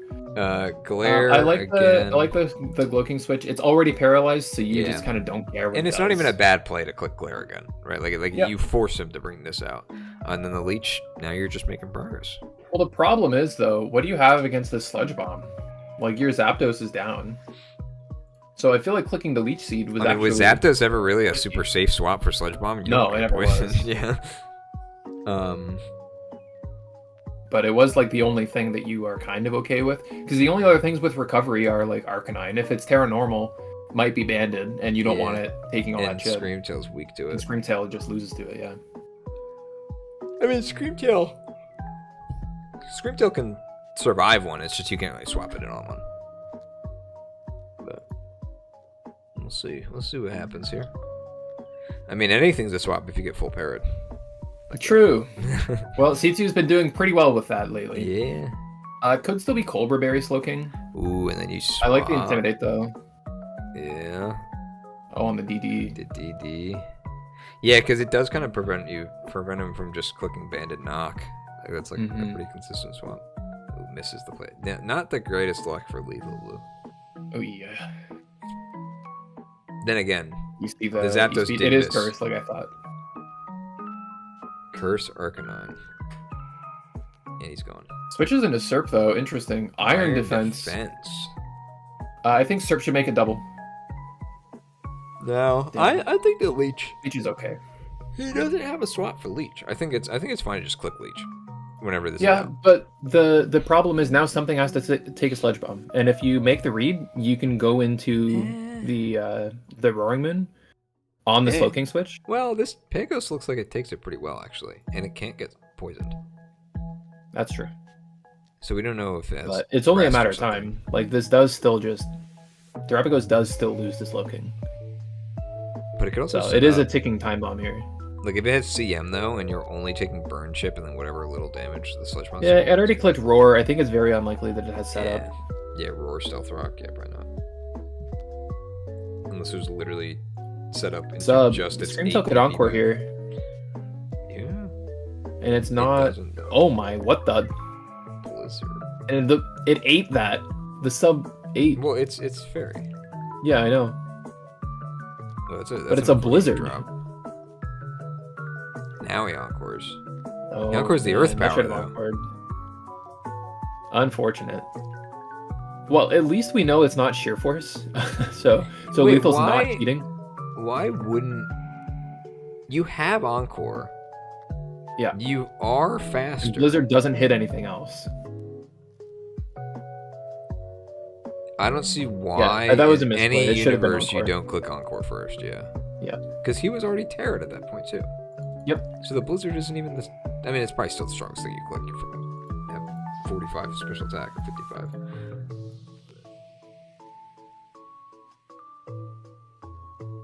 What's crazy though is the fact that the Blizzard didn't kill the substitute when neutral. It also means that the Blizzard wouldn't have killed Lando if it didn't Terra. Yeah, it's true because it's 4 times. Yeah, and it didn't even do 25%. Yeah, crazy. Weak ass special attacker. This Slowking is just such a problem. Bonk. It doesn't matter what. Yeah, you just always chilly. Getting a wish on. He is pretty chilly. Terrapagos is nice. Brr. Do you think Iron Defense spin spins? Yeah. He's not Shell Smash. Starstorm, not doing enough. Body Press. Body Press is fine. Yeah. I imagine that means it doesn't have spin. Oh, he healed up from the wish. That's what it was. Yeah. Yeah, if he's Iron Defense, Switching to Body Maw. Press. I mean, he might still have spin. Switching to Maw is risky. Because, Shut up, Windows. maybe a Starstorm into Earth Power KOs Mawile after rocks. Yeah. Just depends on the sets, I guess, the EV spreads. But this Leech is actually really a problem. Maybe I'm underestimating this. That's like I remember. I think I was watching this one live, or maybe I saw. Oh, and it has Taunt. Yeah. But I remember seeing, like, every time that this thing came in, I was like, you just click leech, right? Like why wouldn't you? Well, you wouldn't want to click it against Slowking because you get sludge bombed. But Well, right, once it's already it just I'm hasn't saying been if sludge Slowking, if the Glowking wasn't already out, pretty much leeching Yeah. is just a good option. 'Cause it's hurting Annihilate without proccing the Rage Fist either. Yep. Serves back. Oh, just switches. So I don't think a +1 Iron Head kills Lando. I think that's why C2 had to switch there. On the on the Royman Dragon hits. Moon should just start clicking buttons though. Because there's nothing with like There's no more intimidation. good recovery. With rocks up, when chipping with attacks, I feel like you can really rack up a lot of damage to let you clean without a setup move later. Yeah. You know, it is worth noting that this Terapagos does have pretty good recovery with it, between the leech and the wish. Grrr. So I think it does Fist make boost. it. I think it does make it a better Glowking swap than we might have thought. Oh, the Rage Fist on the He had to be. I think that was a tail swap. Screentail read. Makes sense because Screentail with the Encore would be trying to catch the bulk up. Yeah. Or even like a drain punch that's quad resisted. Like you have to call out the Screamtail swap or else Annihilate passes. These rocks are staying up now. An Ape is in to eat another Earth Power. Oh, or another Roar. Okay. I mean, passive damage, not gonna rack up the Rage Fist. I mean, it's good, right? Like You do 6 to Annihilate, but you also heal Slowking for 20, so. yeah.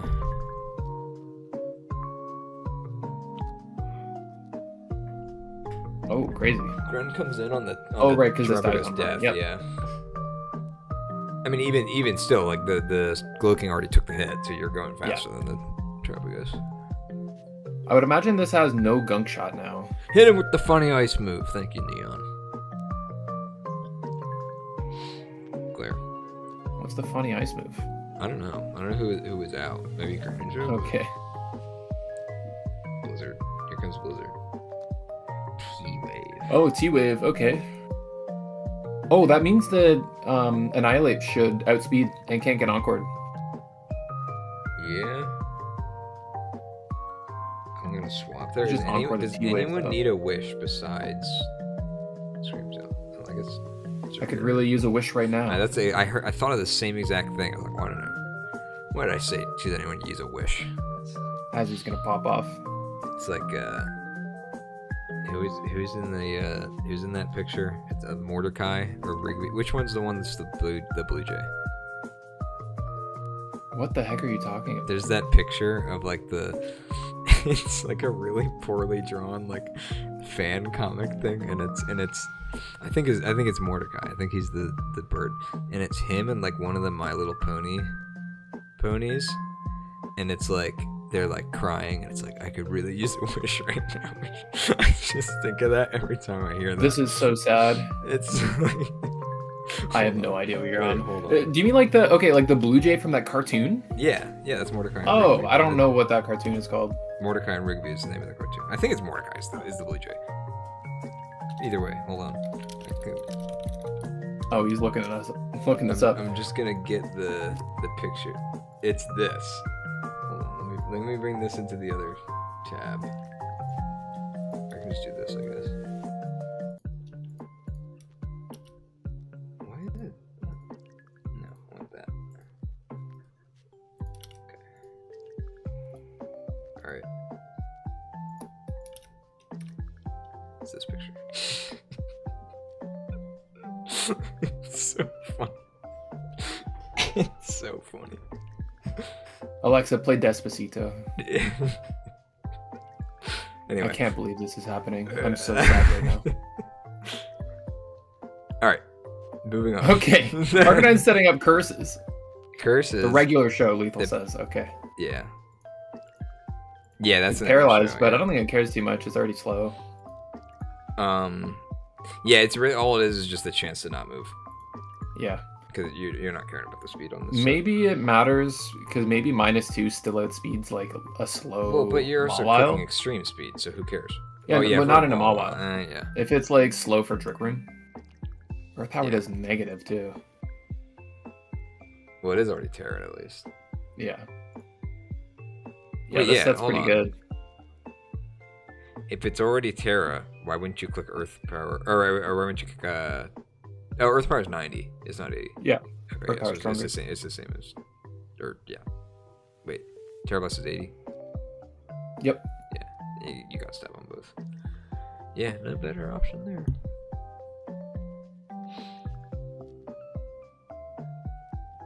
Yeah. See, so the para did matter. Well, I guess. Do you think would a play ref have killed? I don't know actually. It's fine though that you trade because it does have to click blitz, so that's nice. yeah. Well, okay. Hold on. What was it at?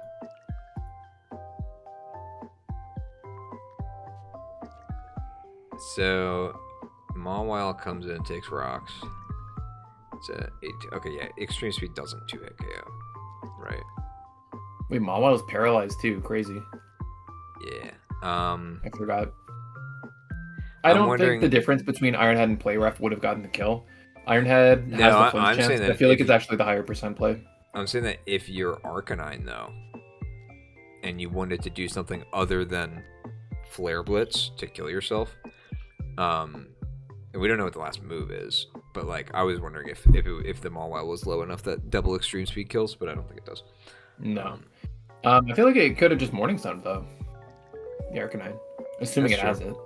But it could have also Morning Sun on an SD. That's also true.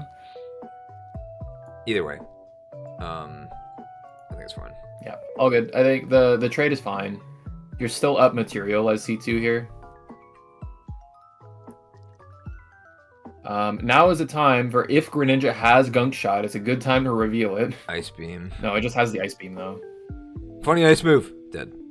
Funny ice move.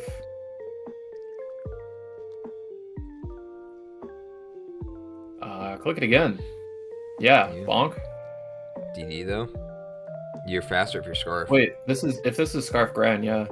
Oh yeah, no, the throw. I mean, was it really a throw though? Do you kill Annihilate? Yeah, I guess we don't know if it's Drain Punch. Because this dude, like the Screamtail's slower, dies to Rage Fist. Yep. And if he has any fighting move and survives a unboosted Roaring Moon, it's all he has to do. It's up to Surf to do that, and you kind of can't. Yeah. I do think Lethal still had this. I think it's either and way. I think maybe the Dragon Dance is still fine actually, because you just play her out. If it's not Scarf Gren, then you maybe win. It's probably your only chance at killing the Annihilate, is what I would think. Yeah.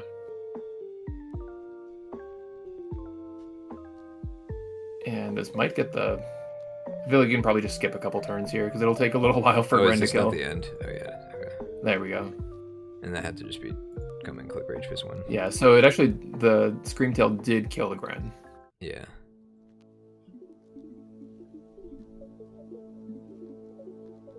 Interesting song. And then just gets Rage Fisted, I imagine. Yeah. Bonk. Dead. Crit. I wonder if that mattered. I don't think it did. It's only 100. He had one boost. I think that is only 100 power. Can you check the set? Yeah, I'm wondering if that Screamtail is. I mean, it wouldn't be invested in defense if it was that fast. Because it was outspeeding some stuff. You can be fast and defensive. Yeah, but it uses HP and speed. Oh, this is a okay. What the heck? All right. Wasn't even full HP. All right, let me bust out a calc. I guess I'm wondering if this 132 Spatak was like for a specific calc with the Blizzard, but it's funny that it still wouldn't have OHKO'd the Lando. Yeah. And even still, why are you putting all of your eggs into that basket when the Lando is a Terra Captain? What's the ape set?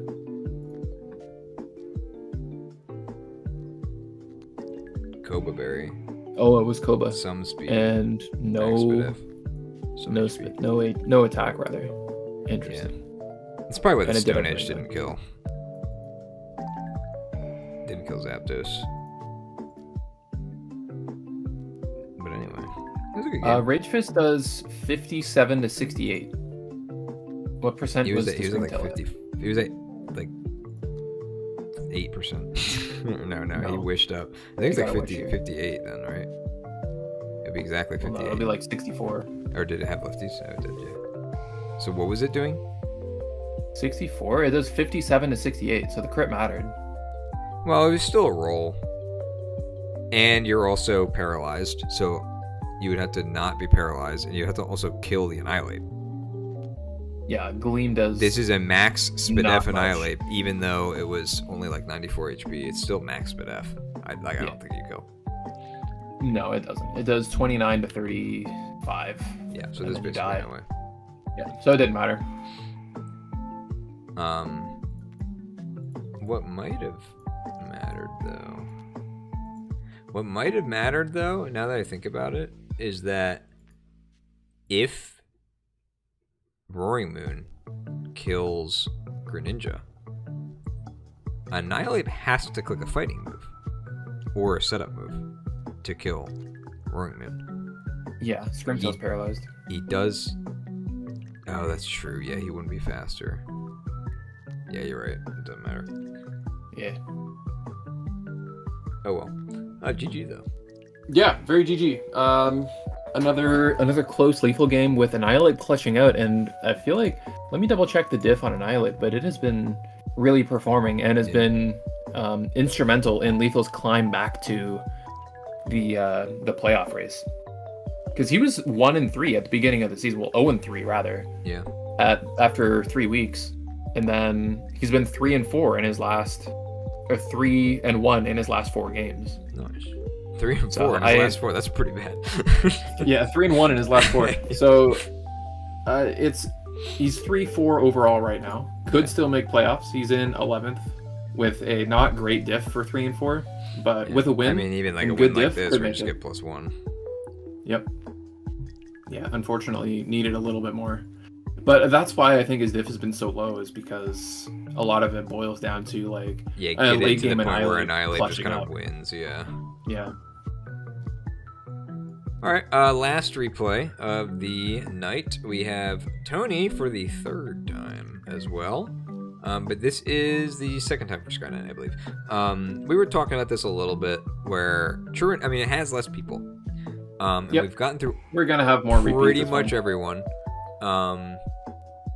And yeah, at this point, it was voted for, so this wasn't just a random pick. We decided to go with the voted one. In this case, even though it's a couple repeats, just because like one of the people who haven't been reviewed was like a sweep. I don't remember what the other one was, but I don't remember. but either way, I it's don't like know if they even people voted for this one. This is what we want. Yeah, and this is also We don't just mind 2 of the repeats. top players in the division too. Yeah. So fun to watch. All right. We do see once again the Pokemon of the week. It wasn't the Pokemon of the week back then, but we're reviewing it now, and it is the Pokemon of the week now. And that Pokemon is Ironbone. No, it's still Darkrai. Shit. Okay, fine. God. Here is the team that we did review. This team once. I mean, we did because it had the Sylveon and Vaporeon. Yeah, but I remember I couldn't remember if we talked about it during the roster reviews or during that replay that we like. I don't think either of us really liked this. It was during the reviews because I don't think they've both come to the same game many times. Really? I think they both came to the game that we reviewed though. Oh, maybe. I like remember talking about it again. Either way, we'll see. Can they? I think they're prove us- fine. Like, can if they you're prove gonna us wrong? double up on evolutions, I think these two are like okay. I feel like Jolteon is maybe the easiest to splash though. Yeah, that's what I was gonna say. I think Jolteon Gives you a bit more of a like offense profile. Yeah, I think these two are the 2 best ones. Well, Jolteon could be, but they overlap so much that's why I would think that individually good, together Yeah. bad. I'd still rather them over like Vaporeon Umbreon or Sylveon Umbreon. I feel like Yeah, Vaporeon. but like Sylveon is Espeon whatever. with Vaporeon would be fine with like magic mounts to kind of deter like toxics and that kind of stuff. Maybe if it's Terra, but at that point Jolteon's just better, I think. Yeah. Well, either way. Sylveon's a threat and Vaporeon's uninspired. Yeah, I kind of agree. Yeah. Like Vaporeon does have CM now, so it can run like a weird Did it not used to? iron defense acid armor set, which is kind of crazy. Did it just get it in Gen 9? Yeah, I think so. Interesting. That also means Jolteon got it, and CM like Quick Feet Jolteon's pretty cool. Oh, so it went to Eevee. Eevee got Quick Mind or Calm Mind, yeah. Quick Mind. Quick Mind. I was thinking Quick Feet, and I was also looking at the Mega Pinsir for Quick Attack. Right, for Calm Mind, yeah. For Calm Mind, yeah. Yeah, Calm Mind. Wait, but I swear I've seen base Jolteon Pinsir. with Calm Mind before. But maybe I'm literally thinking of it just from Gen 9. No, I just got it Gen 9. You're thinking like Sylveon had Sylveon has always had it. Yeah, Espeon. Yeah. That makes sense. Psychic and Fairy Yeah. types. It does mean that Umbreon has a new setup move that's not Curse, Yeah, which is kind of cool. but it's also like not really using special. Oh, it's bad. Don't get me wrong. Yeah, Like as a Terra Captain, it can run Terra Blast. It's not that awful. guys, we gotta wait. Oh, Tony. Tony's in the washroom. We gotta wait for a Yeah. sec. Well, it'll give us a sec to talk about Tony's team because we haven't looked at that much. Okay. It's Terra Steel hands, We like the hands though. We like the Terra Steel hands. and the Terra Heatran. Terra Heatran, I think, has been getting a little old. It's been like Scarf Eruption every week. Yeah. And I think people are getting more privy to the fact that that Sky Knight just likes Scarf Eruption, Terra Fire. Which is Don't get me wrong, it's a good set. Yeah, it's like It's like it can work. It's best when it's a surprise though. yeah. And Heatran is a mon that can utilize Terra in a lot of ways. With the Flash Yep. Fire, with like Bug or Grass or something. Yep. So anyway. Okay, he's Yeah, we have seen actually Azzy has Terra Heatran as well, and I think he's run Terra Bug like multiple times. I think it's the best one actually. Like I've seen like I remember when Heatran was first added to Gen 9 and the people were like just running it on ladder. I was like surprised, like why Bug and not Grass or something, but it was I forget what it was. Very important resists for resisting fighting and ground. Fighting, that was People what it were was, yeah. people were Ground, because mostly Grass running. also resists ground, but yeah. Yeah, it but was the ground fighting. is important. Yeah. Or the fighting, yeah. And also not People becoming were weak trying to out a lot each of things against like Great Tusk, right? So it was Yeah. that was kind of the That's catch-all fair. against Great Tusk because not many like mono bug types that is the only normal or the only mono type that resists both of those are actually like good and can beat Tusk. Right. Okay, well I think Tony's out of the washroom now. Yeah, he said okay, sorry. He was quick. Oh, he's good and, now. and yeah. he's shameful too, so that's good. He said, "Okay, okay. Sorry. okay." All right. Leads Lando versus Chomp. Empoleon or Chomp. I'm pretty sure it's Mega Chomp. We'll find out. Yeah, but it looks like a pretty good lead. Empoleon Oh, Empoleon. versus Darkrai. Shit. Pokemon of the week. We'll give it a pass. Yeah, that's fair. That's fair. I feel like the Darkrai was for the Garchomp lead though. Probably. Like it doesn't look good into literally anything else. Yeah, but I feel like Empoleon's a really common lead. So like not being good into the Empoleon is kind of bad. Maybe you Yeah. Focus Blast though, right? I don't know. True. I don't think it does maybe 60 if it's Spit F Empoleon. Oh, here we go. It did Yeah, there we go. maybe 59. So It did do wrong hit 60. again. Bro, come on, cut me some slack. It's the Pokemon of the week. That's true, yeah. Okay. Flipped Okay, so that it ended up being much worse for Empoleon. Yeah, this is, I guess, just fine for the Darkrai here. Mhm. I don't know if it True. reveals any item. Baton Pass. I don't think that's smart. Yeah, he's gonna resist the eruption. You just get that wrapped is up. Megatron. Yeah, very good. There's no removal unless it's Lando, which is uncommon, Right. and a Mega Pinsir. Baton Pass into what? Into Lando? Maybe it is Defog then. If Lando It's comes Boots, actually. It very well could in. Yeah. be. Defog. Nope. Knock. Okay, knock the Boots, defog, and then set your own rocks and U-turn. There it is. Yeah, there we go. It is Defog. So you lied to the chat. I lied to chat. I'm You sorry. do not get a pass this time because Guys- this is not the Pokemon of the week anymore, and it was the other. I'm for sorry. Orlando. Darkrai is the Pokemon of the week, though. Yeah. If Darkrai comes in one more time this battle, will you apologize? Or will you accept my apology? No. No, will you apologize? It's like that meme. You're right, it's not my fault. It's your fault! Yeah, it is like that meme, and this he only took 48%. Oh. That's not even a 2-hit KO. Wait, yeah, Chomp just destroyed this. I feel like you had this situation like 3 turns ago, and you swapped out, and you made the right decision. I mean, granted, he was Is Roxas turn. Sylveon a good switch to Chomp? No. if it's you kind of just bulky- have to go Lando on the Chomp. Yeah, but either way, like, you already didn't like this situation before. Why are you doing it now? Yeah. It's never killing. It's never killing. Ouch. But to be fair, like, what else is your play? Lando. I don't know. You don't have too much. But like, look at the Lando set. Does it beat Garchomp? Intimidate. At least If then Garchomp- you turn out and then it hits If something Chomp else like weaker. SDs, you're in trouble. Yeah. And But just I guess knock you're off just its always in Mega trouble. Stone. Yeah, it could be Yeah, just that just you knock don't its have a great stone. answer. Yeah. Either way, I would think that if you're trying to chip this thing down, and like if anything's gonna be able to just kind of like YOLO win the game at the end, it would be this, right? And you're just throwing it away for 48% on the Garchomp. I don't Be know. what, the Tran? Yeah. Especially with the water type. Yeah. I mean, I know it's a water steel type, but with the water type taking 59 Yeah. turn 1. I guess We've never seen Skyknight not click Swords Dance the first time Pinsu's in, so yeah, here we go. continue. All right, I'll forgive you now because that was Okay, thank goodness. that was a good stat. All right. Power dead though. I mean, Oh, Power Gem too. Not even Stone Edge or Rock Slide. well, you don't want to miss. Interesting. Yeah, you really don't want to miss. I mean, Surely you don't even have to invest in Spatak for that to just absolutely obliterate. probably. Like, it has good attack. Let me calc. And Mega Chomp. Garchomp. Mega Chomp too. Who I'm Uh-huh. guessing has more Spatak, but I don't actually know if that's true. It does. It has like 40 more special attack.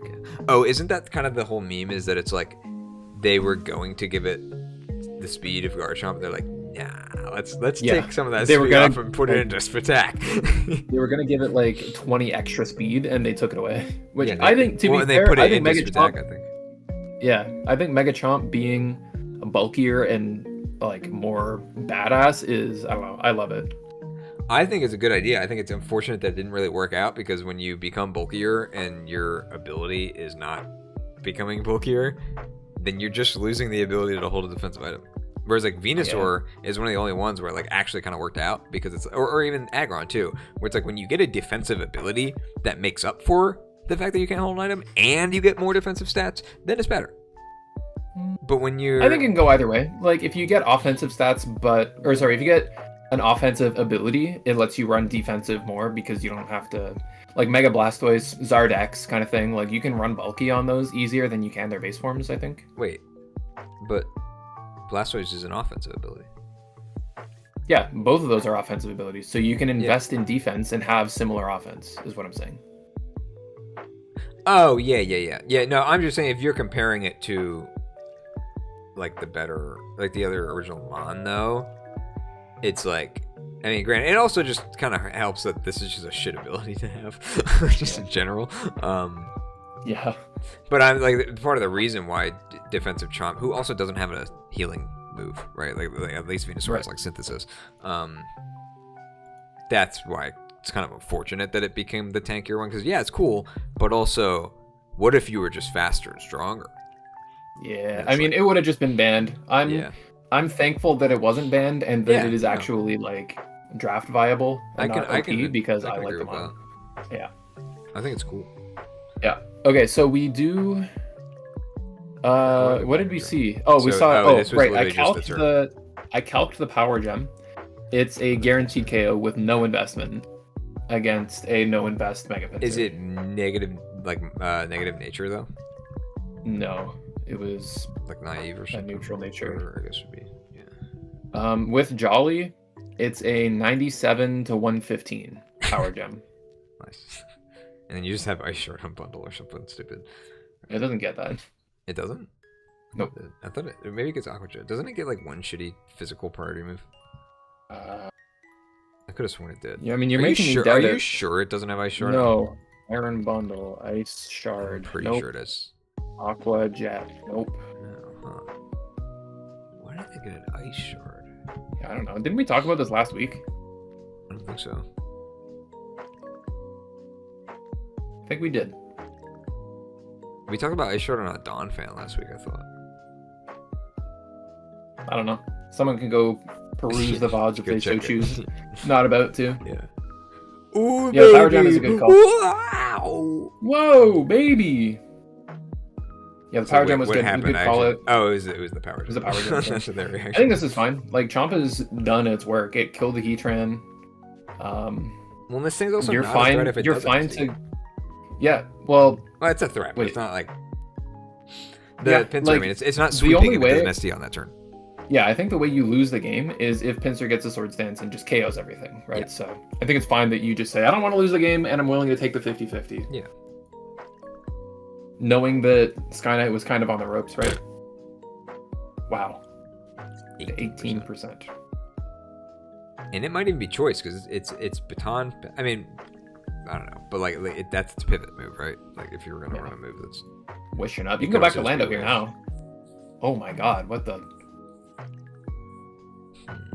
Wait, baton passing the attack drop bundle. and not getting a wish off? Oh no. I don't know why that clicked baton pass. I don't Or wish, I guess. think that's that bad. You're getting positioning on this, and you don't care that you have an attack drop on the bundle. I mean, but don't click wish the turn before, and you don't lose 60% on your... Yeah, it did. I clicked wish in front of I Sylveon. see what you're saying. I thought And then you switched it. were saying that it shouldn't have. No, if it just baton passed in front of the Sylveon, then yeah, it would have still Pass dropped it to- past the attack drop. It doesn't matter. Pass it to one of these guys to heal up. Yeah, well, that's what I'm saying. Is you Yeah, can actually heal something up. I see what you mean. I thought you said that it didn't click wish, and so it was just baton pass. I was like, well, you're No, gonna it die was- if you click wish. Yeah, it was either click one or the other. Where Yeah. if you click the wish, you don't click baton pass because you're going to take Right. a billion from the Lando. Ooh, this is a bulky Sylveon. Took nothing from that freeze dry. Yeah, that's got to be Spadef. Wish, there's a wish. You got another chance here. You know it only does like 18% with Hyper Voice.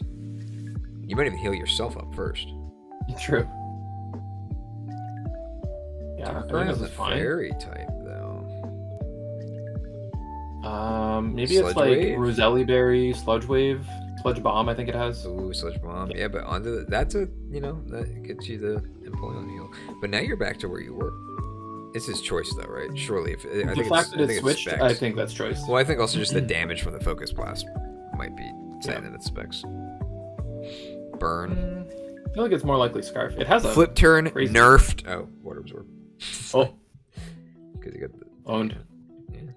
Did he forget, or did he just think that he was going to for swing? more.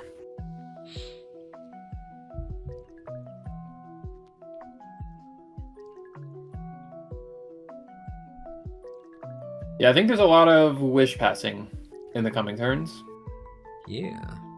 So we can probably start to skip ahead. Okay, Moonblast does 20.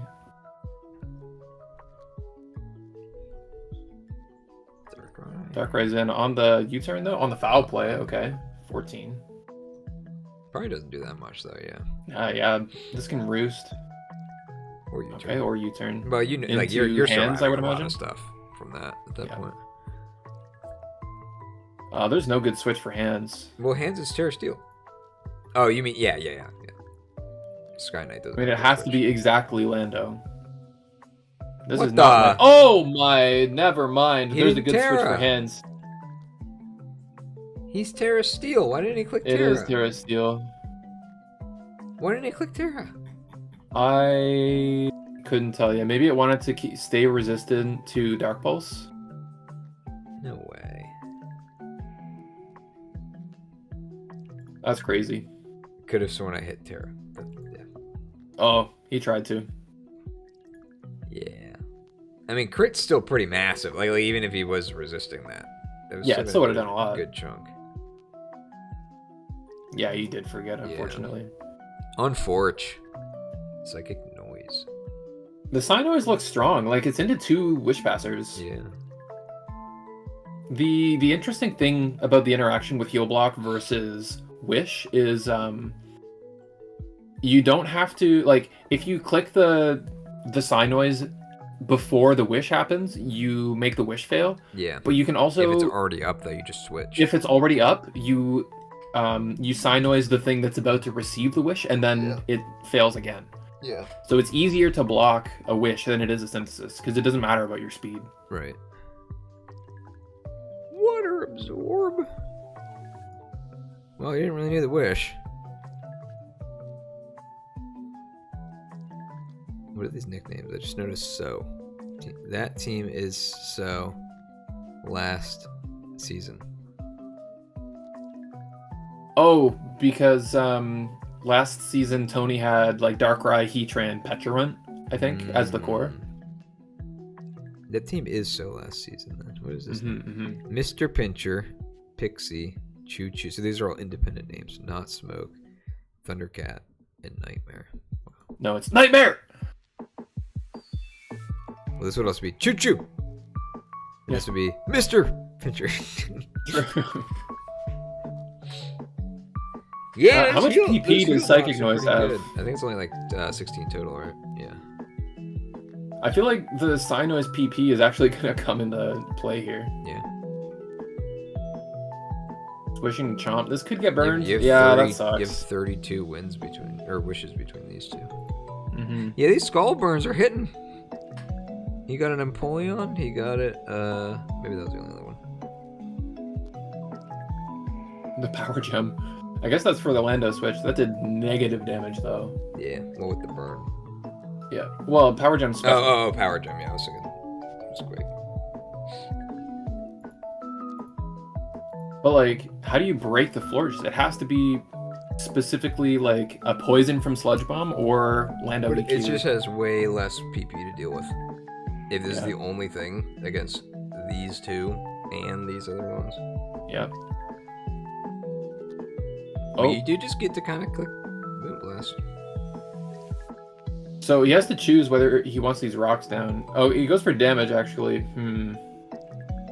But you're not in range to like kill with anything though. Maybe the Sludge Bomb. But then you just go. Maybe a Sludge Bomb. Just go Empoleon. Yeah, you have to read the Empoleon, but then you have nothing to touch the Empoleon with. The fact that this is choice is really. Focus Blast. Yeah. But if you show Focus Blast and say worst case you miss, you just swap back to Florges, and it just heals. Yep. And now you don't have a physical attacker. Yeah. So the assumed choice item on Darkrai is really messing with it now. It would have had to have clicked Focus Blast on that turn. I think is like the only way that he gets out of this. And this could be like a super long con like Scarf Bluff. I don't think so though. I think it is just Scarf. Yeah. Do we want to skip it all, or are we? Yeah, I think so. So it does kill the Chomp though. Chomp, yeah. Which is interesting. I guess maybe Tony went for a read that it was clicking Sludge Bomb. Maybe. Which is reasonable. For the Florges switch.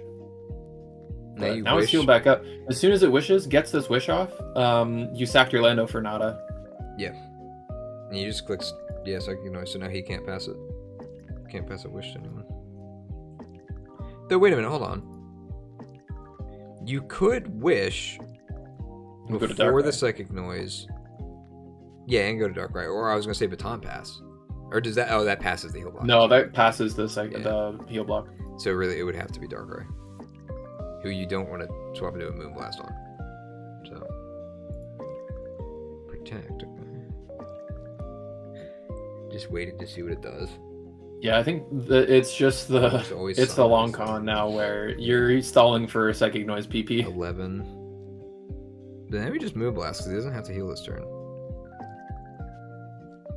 Oh wait, he already went. Oh, he's Psychic Noised. Okay. Do you click Moonblast here? Baton Pass. Oh.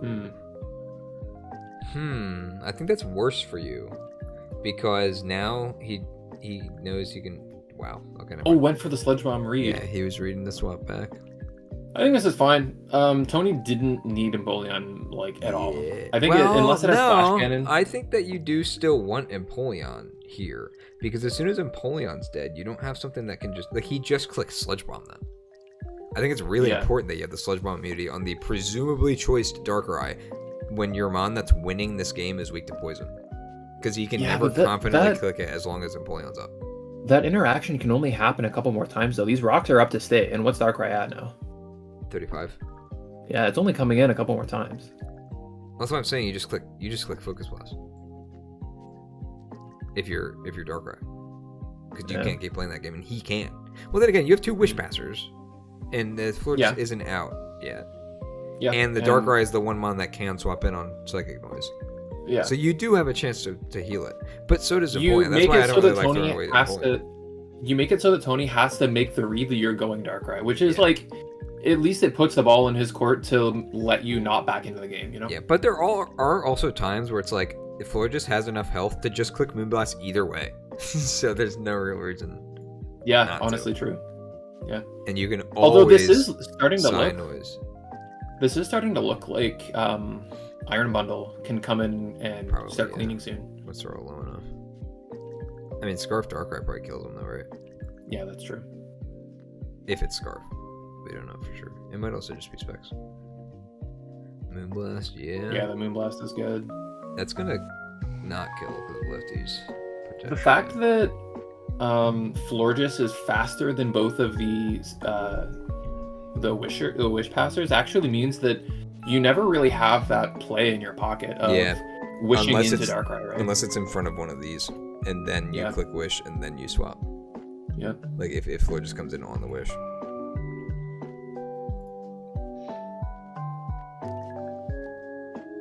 Why does would Moonblast imagine have so much more PP than like most other similar moves? it's kind of crazy, eh? I would imagine that, yeah, you protect on the Psychic Noise, get Lefty's Recovery, I think. Yep. And then you switch to Darkrai on the Psychic Noise? No. Damn. Nope. Because how much PP does Psynoise have left? Like probably 6 or 7. Yeah, 6. Yeah, I don't think he would have ever been able to win. But you can just Baton Pass now into... Yep, Baton Pass into Bundle. Freeze dry, just for the win. Yeah, Freeze Dry claims one, guaranteed. Double protect, yeah. That is the play, yeah. Yeah. If there's a chance you survive at like 25. Yeah. Assuming it's Spadef. I think it had to be. It only took like 19% from the bundle earlier in the game. Okay, so it could be Scarf Bundle here. Yeah. And the Freeze Dry will kill Vaporeon. GG's. Just come out after, so. MVP of the match, 100% is Florges. Is bundle. Yeah. And the Psynoise Bring was extremely, how do I say it? It was, there's a lot of forethought that went into that. Of there's a bunch of Wish Passers. Mine is slightly faster. I need to prevent that from happening. And you beat Darkrai 1v1, so yeah. I still stand by that. The most valued Psychic Noise in existence. I barely honestly watched the game. I tuned in for a couple turns and just like went back and saw Psychic Noise block like 5 wishes. I'm like, okay. Yeah. And this was actually Spitakin. It was special. George. Oh. So it's Draco Quake. Oh, it was just I see. Interesting. Makes sense into the Lando Rash nature. and the Pinsir. Yeah. We already Full saw defense, what that Mandy. does. No Spadef Yeah, on nice. the You hands. didn't That's have a definitely steel why I move. just got one shot. He didn't have a steel move. Oh, it didn't have a steel move, so it had to click Thunder Punch against the Sylveon, but it got crit. Well, it also didn't tear. But Yeah. Sugar Impulse. Lethal says that's my boy. Yeah, that's right. So Lethal is actually Tony's mentor. I forgot about that. So we just reviewed the mentor-mentee combo back to back. Yeah, there it is. SD. This was a spin. Stopped watching after Pinsir died? Yeah, that's fair. You mean you stopped watching streamer, you stopped watching the battle? Because I do think that as soon as Pinsir and Heatran were down, like they were the first 2 Pokemon down, that's a pretty bad luck. Those are your like only win cons, really. Yeah. This guy loves Mega Pinsir, yeah. It was a really good shout, and I think Lethal has a really good like way of analyzing the opponent's like the things that they tend to bring, their trends, I guess. Yeah. The live battle, yeah, okay. So it was a really good analysis, really good brings. Yeah, smart to bring the Psynoise. I'm not gonna fault Tony for not clicking Terra. Oh well, no, I'm gonna fault Tony for not clicking Terra. Make sure you click Terra. Yeah, click Terra. Yeah. Yeah. A lot of the time I know what happens. Same with Mega Evolution, right? Is like if you click it and then you cancel the turn and then you click a new move, you have to click the button again. Yeah, you have to redo it. Yeah. All right. That Well, was a true game. Let's hop over to the docs. Yeah, let's start talking take a about peek. playoffs. We have some week 8 Actually, let me check. I think there's only one week 8 battle that's been played so far. So I'm just gonna Is go it and on the dock? it is, but it's not on this dock. Oh, in one of the different divisions, you mean? It was like a swarm game or something. So I'm just gonna go and quickly remove that for when we check No them out. spoilers. We don't spoil on this stream except for when I accidentally click skip to end. Except for when we both accidentally spoiled. Yeah, that one was the same. That was a game. tag team. Okay, yeah, only one game has been played.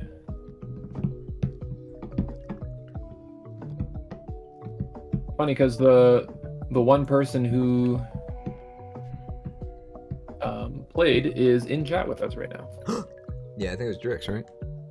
Yeah, it was Drix versus Falk. Yeah, removing your game, and it's permanent. You won't get anything back. You have to redo. Yep. Yeah. Play too soon. Yeah, don't play before stream. All right, that's the rule. Nope. Content All right, comes all right. first. Yeah. Okay.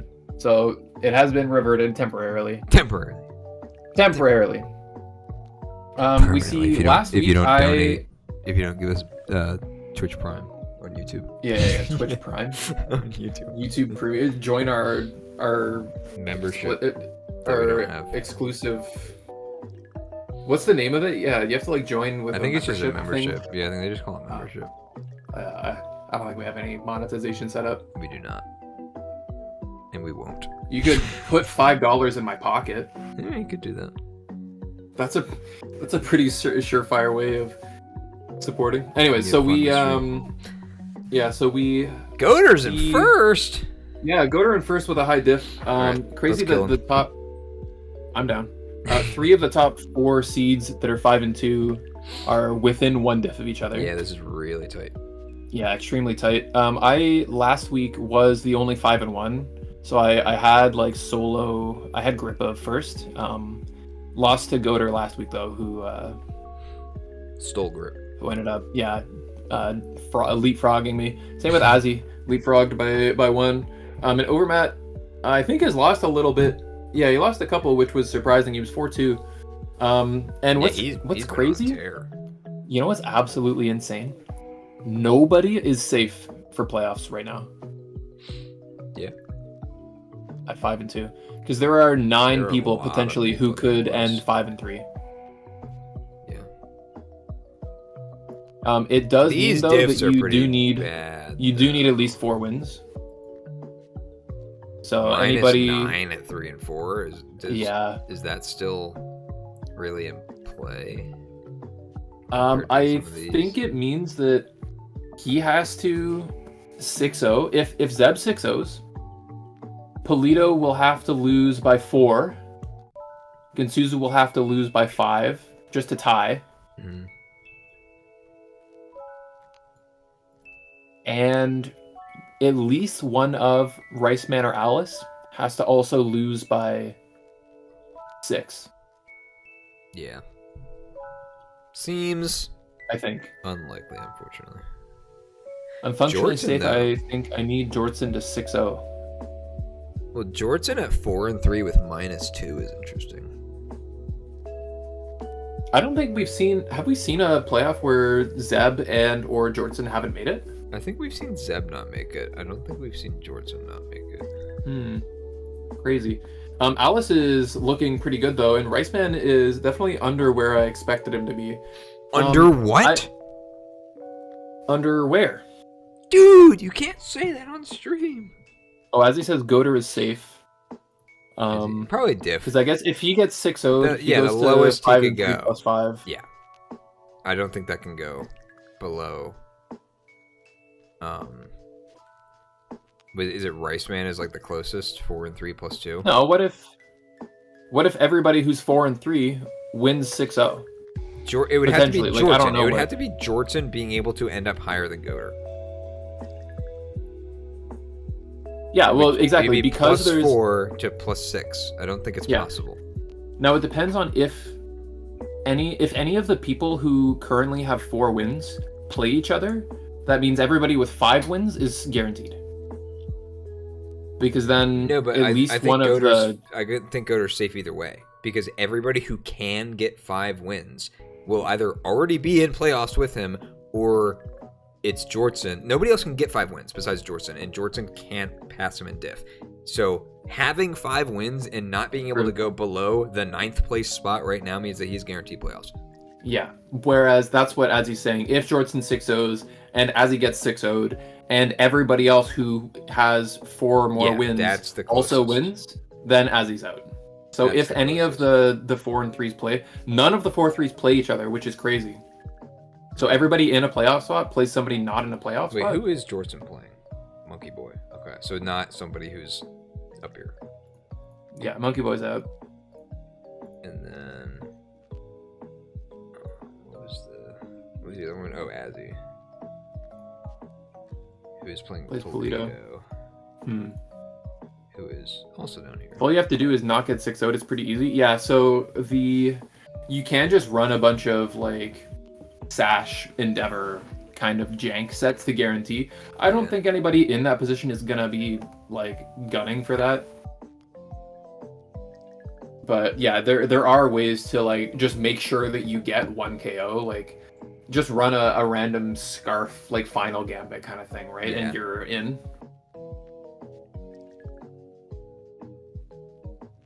Let's see what else is happening. We have DJ, Siderius, Alice, Riceman, and Jortson all fighting for their lives. It's are they playing pretty much a win. I know you said the 3-4s aren't, but are any of the 4-3? Or wait, did you say the 4-3s aren't? I already forgot. The 4-3s aren't what? Are playing each other or not? As he said, the 4-3s are not playing each other. So they may play the 3-4s. Oh, it is the 4-3s. Okay, so the 3-4s. Or the 5-2s. Well, we know Polito plays Azzy. Who does Zeb play? Yeah.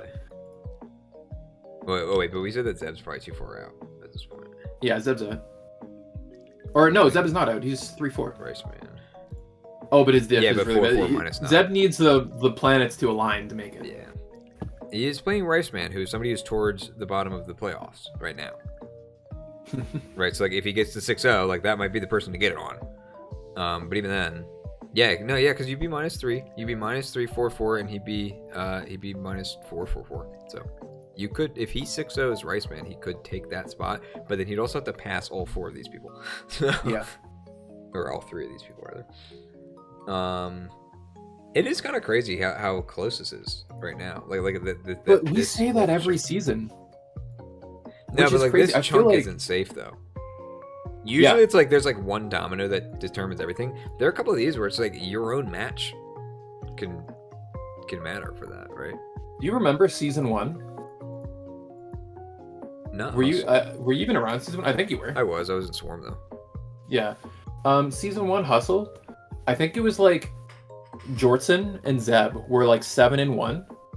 Everybody else, there were like 6 people were either 5-3 or 4-4. So it was like 2 people ran away with it, and because 2 people ran away, it made the middle of the pack, like from 3rd to 13th or something, were all in playoff contention going into week 8. Yeah.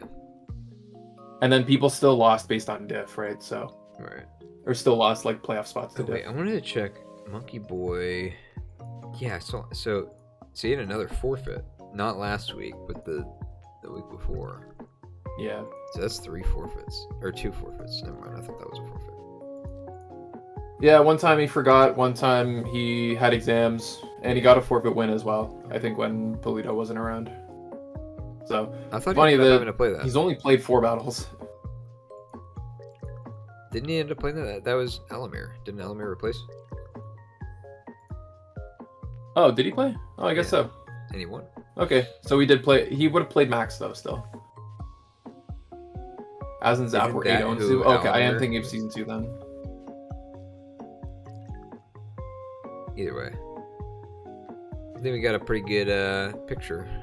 Yeah, let's check we do have the playoffs tab, which is open now. This is just a current playoff picture. If playoffs were to start right now, like with the current standings, this is what your matchups would look like. All right, and we have a special announcement. Playoffs are starting right now.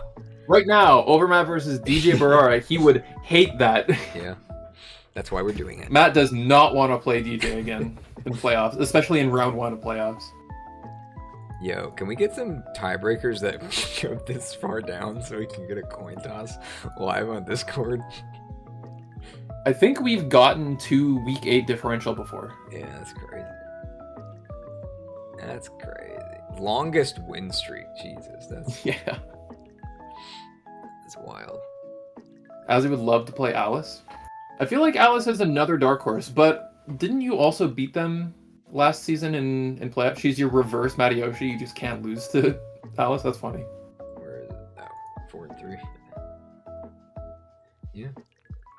Yeah, I'm excited for Alice, but I feel like there's only so long that we can call Alice a dark horse. You know? At some point you're just a horse. Yeah, at some point, Alice, you're just a horse now.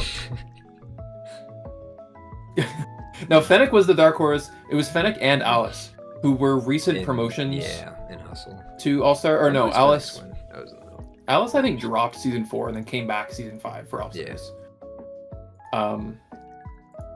Dropped season 3, came back for season 4, and was in All-Star. Right, and then Fennec was just recently promoted to All-Star last season, and they both made playoffs, and they both made it to semifinals. And Fennec Alice is good. I just have a winning record against her. Yeah. Did not make playoffs this season, unfortunately. No, Fennec 1-6 minus 11 is very good, though. I will say that's a very good diff for 1-6. Yeah, true. It means you lose by less than, or by like approximately 2 every game, which is like completely fine. Yeah, that's a really good diff for 1-6. Yeah. I mean, considering maybe people 2-5 minus 16 is just really bad. Maybe. Could also be the case. Okay, but let's look at the people who are other people who are 1-6, like the minus 16, the minus 17, the minus 23. Yeah. In other divisions, right? Right. It's yeah, the other 1-6 in this division, minus like 18 and Nahyma. 1-6 minus 16. Yeah, the players with winning records are like barely winning also. Yeah. By diff. Yeah. Like a bunch of 1s and 2s and 3s. I don't know, what can I say? Every season we say it again and again. And I do think legitimately the next season is going to be even more close than this season.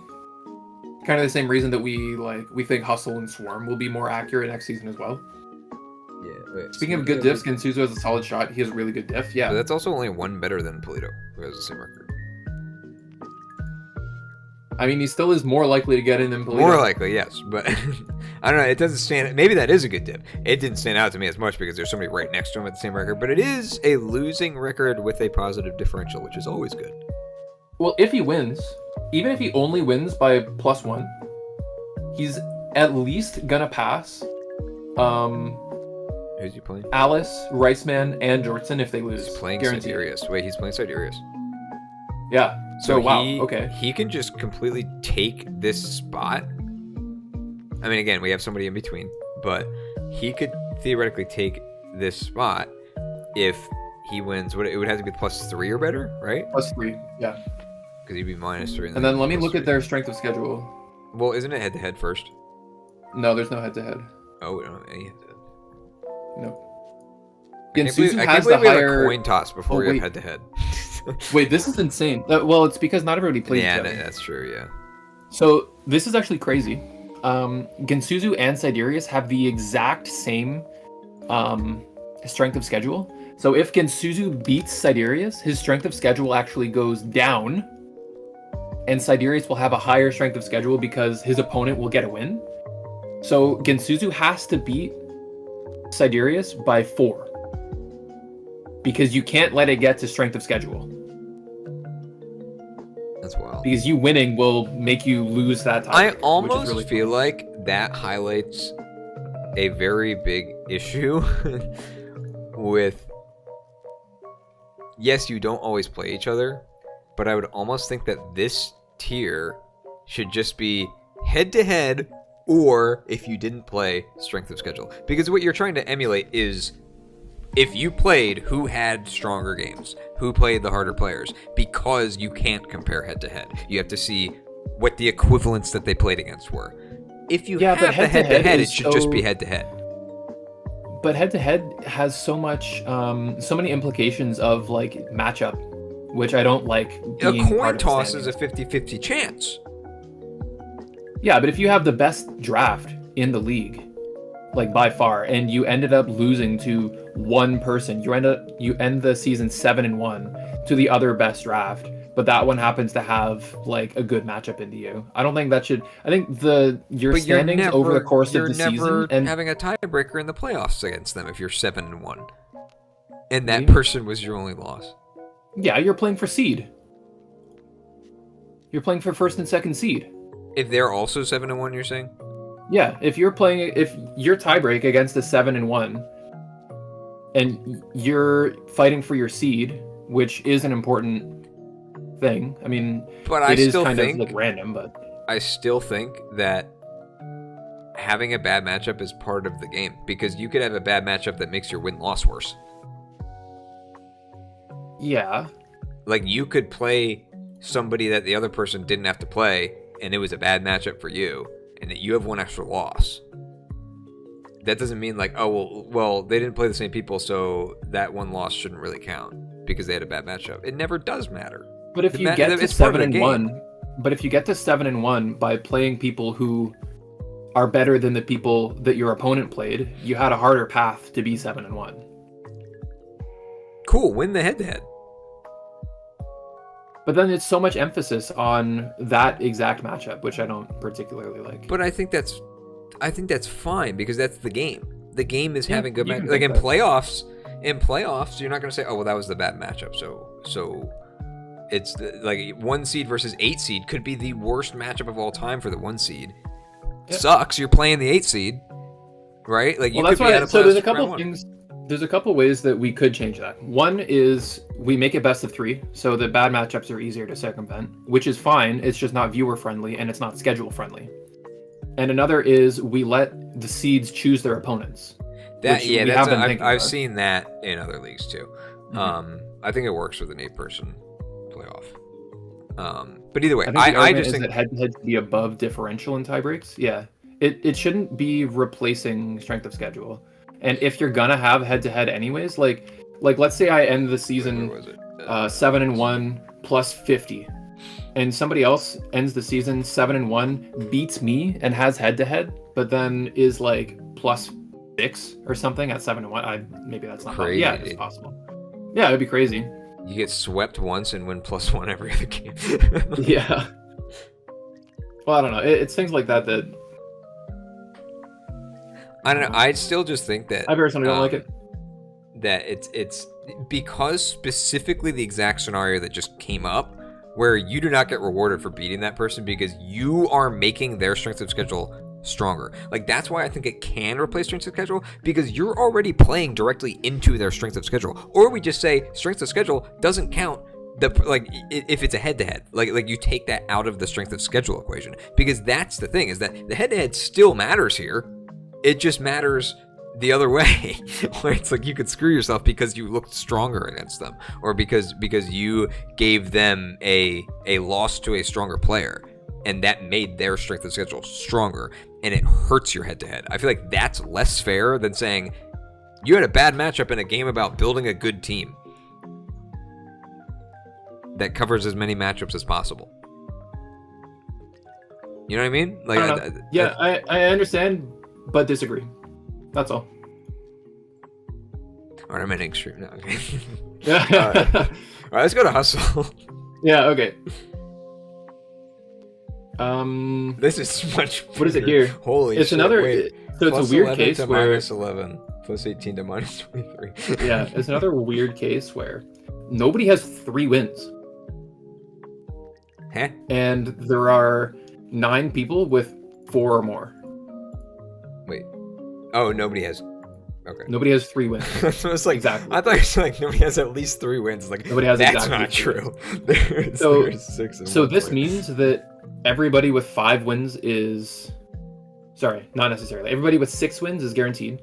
So Zard and Skyhops are in. But there are 9 people in playoff contention, which means that everybody with 4 wins and with 5 wins still has to win. Yeah. I would think that Royce has very good diff. Even losing would be you'd be 5-3 plus 9. 5-3 plus. Yeah, it is +9. Yeah, 5-3 plus 9. I think you're pretty much safe, right?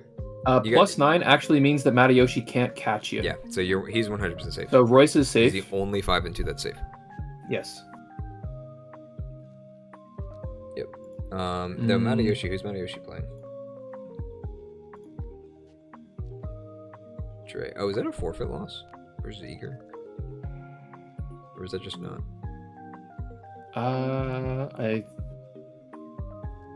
I think they double FF'd. Let me double check. Yeah, because they both have a loss there.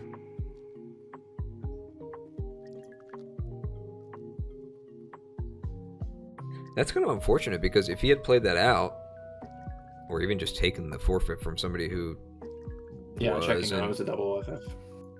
I guess if before that game, Dre was technically still in playoffs. I was gonna say like if he just took that win though, he would have been in pretty good shape.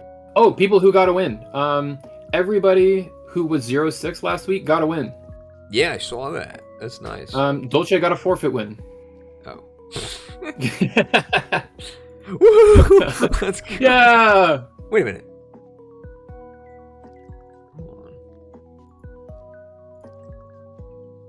Oh, never mind. That was Dre was the next week. I thought Dre was the replay or was the loss there. I was like, wait a minute. Yeah. So Glittering Atlas got his first win, and Drix also got his first win. Drix. Okay, what I said was still true. Taking over for Max. They were the same. Sorry. Yeah. What I said was still Drix true. was taking over for Max, so was kind of playing. I don't want to say out of his comfort level, but is punching upwards, right? He's punching up, and yeah, got a win off of I believe Leezy, right? Yeah. Former Swarm champ, so might be champ. Swarm currently, but he did get actually a win technically defending on the Swarm champ, but you can't really defend because you're not in Swarm anymore. Yeah. The reigning Swarm champ until someone else is the reigning until someone else takes it, basically. Yeah, but he's not defending it, he's just reigning over it. Yeah, you can't defend it, unfortunately. Yeah. You can, I guess you can only defend your title in All-Star. That's assuming that everyone who wins gets promoted. Yeah, right? Which is like usually the case. Yeah, I guess it is possible that it doesn't happen if we get like a bunch of new people who are like known top players and we stick them into Hustle, and so the Swarm champion doesn't get promoted because of it or something. Or if it was someone who like barely squeaked into playoffs and had maybe a couple like fluky wins and then a good matchup. Yeah, there are ways that you could. Yeah, there are ways go on a miracle playoff run and maybe you're not the best player in the league, right? Yeah, but All Star is guaranteed because there's nowhere else to go, and you're not going to get moved down for winning. Well, you forgot. So we're adding the new division on top of All Star next season. Remember? Dude, you're not supposed to spoil that. Oh my god! No! Oh no! Yeah, we're changing it from. I know we couldn't fill all 64 of our spots. But we've decided we actually want to run a 96-man draft. We're adding 2 new divisions. Yep. It'll be the West Coast and the West Coast. Those are the 2. Yeah.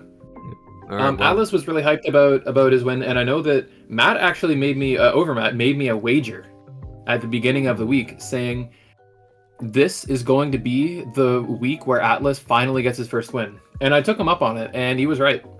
So, I mean, kudos to that. That was a good bet. And it's against somebody who was either undefeated or close to it, right? Yeah. Yeah. Zard was undefeated, and I said, you know what, man? If you win this, congrats. Like, that's really because Matt is Atlas's mentor. And then you gave him $60. And I gave him $60. Well, it's okay because he still owes me a pair of shoes from back in the day from when he worked at New Balance. Hell yeah. Yeah. Drix was hyped for your win. Yeah, it was a really clean win too. Yeah. Is Drew Drix? Yeah, Drew's Drix. And then but there's a Professor Drix, and then there's a Drew. And then I think Dre is also Drew. I don't remember. What did you lose? No, wait, Professor Drix is still here. Oh wait. Oh no, Drew is Atlas. Drix is Drix. Yeah, I forgot about that. Yeah, my bad. I mean, they are DR the same story. And we have a Dre. Yeah. He says there's a lot of names. A Drew, a Dre, and a Drix. Yeah. And 2 Daves. Yeah. 3 Nahymas.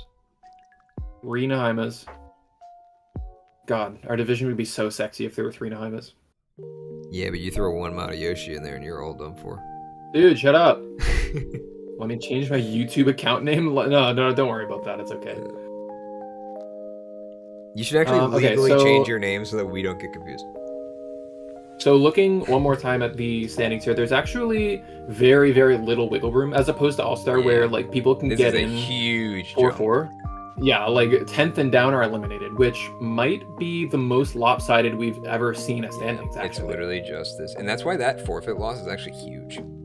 Yeah. Because he could have been like comfortably in this race, and now he's like the only one on the edge right now. Yeah. And a partridge in a pear tree, yeah. We got a Drew, a Drix, a Dre, and a partridge in a Drare tree. Yeah. This is like how Jortson adds J's to everything. We should just add DR to everything. Yeah. Okay, playoff picture. If playoffs were to start right now, we would have interesting. I think Zard versus. Oh, sorry. This only does include up to strength of schedule. So I don't know if there's any strength of schedule ties. We would have to double check that, but like before we go ahead with this. But Zard versus Glum. I feel like Glum looks like the underdog based on standings, but he just has it in him when it gets to playoffs. Like he steps up. So well, he either does or he doesn't. Because there are also like last season, I think we said the same thing. Where she's like, dude, he just gets the X factor sometimes, and I think he forfeit like halfway through the game. So yeah, I think you're right. But, yeah, I mean, when you know you lost, and it's in playoffs. Like it's an emotional time. Right. I don't blame anybody for wanting to not sit through their opponent beating them for 20 more turns. Yeah, I wouldn't want to do Nothing that. Nothing wrong either. with a concession. I wouldn't want to sit through that. Flame Especially versus if it's Banhara. a scream tail. Did these two? Yeah. Did these two play in the regular season? Flame and Banhara. They will. Oh, crazy! This well, that does proceeding. mean that they're not like. That does mean that they're not going to play round one, guaranteed. Well, they're 4 and 5. Well, actually, it's not guaranteed because they could just flip, right? Like it'd yeah, be they exactly could 4 just and 5. swap positions. Get out of here. Yeah, true. So this could be a sign that it's a match that's not going to happen, or it could be a preview to what will happen. But do you think they just bring bullshit to this game? Are you worried They're not about? locked though. Yeah, but like, I don't know. If you both bring bullshit and it's like a neutral loss though, and nobody gets 6-0'd, I mean, you're pretty safe. There's 6 people fighting for 5 playoff spots. I think it maybe like, you'd be able to math it out. If you only got -3, right? Like for like the equivalent of a forfeit, basically, you get +3, -3. Mount Yoshi can't pass you, right? Right, you're locked. Yeah. So if they just like, they could even just gentlemen and say like, hey, let's each only get 3 kills, and just make stupid shit because they don't want to reveal stuff for a real game. But also, like, they can play safe, or they just forfeit, right? Like, one of them can forfeit, or they. Yeah, it'd be funny if Banhara took the win to be 6 and 2, so that Flame was 5 and 3, but their diff was so close that they ended up 4th and 5th again. Yeah. So they like just gentlemen's agree to play each other round 1 instead of week 8. They can each bring 1 mon, that way they can't get more than 1 the rule is that you have to bring 6 mons. Yeah, you do have to bring 6. Down here somewhere. Let me double check that that's actually a rule. No, I remember seeing it.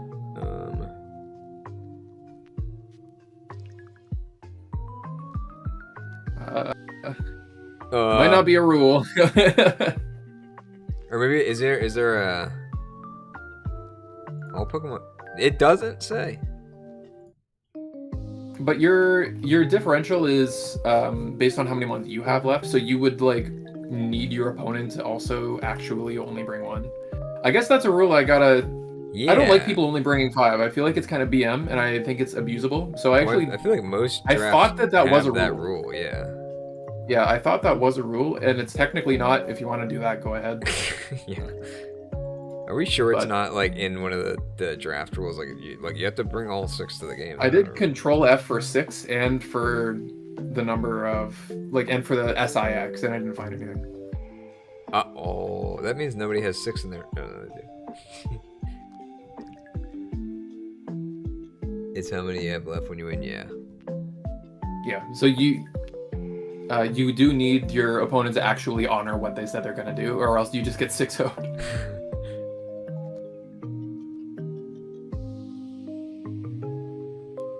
Which, like, realistically, the NBA is kind of just a group of... It's just a gang of, like, people who just like playing the game. I don't think anybody's going to cheese you about it. Just don't make that plan with, like, Overmat, or he'll claim that he forgot. He forgot.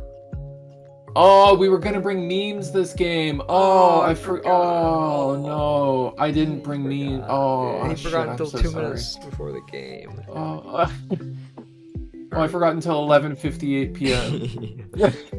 All right, let's go swarm. Okay, Kai Guy locked in. 6-1. Plus 9. Plus Less 9. than. That's not very high at plus. But again, so 1 loss is a 6-0. Yeah.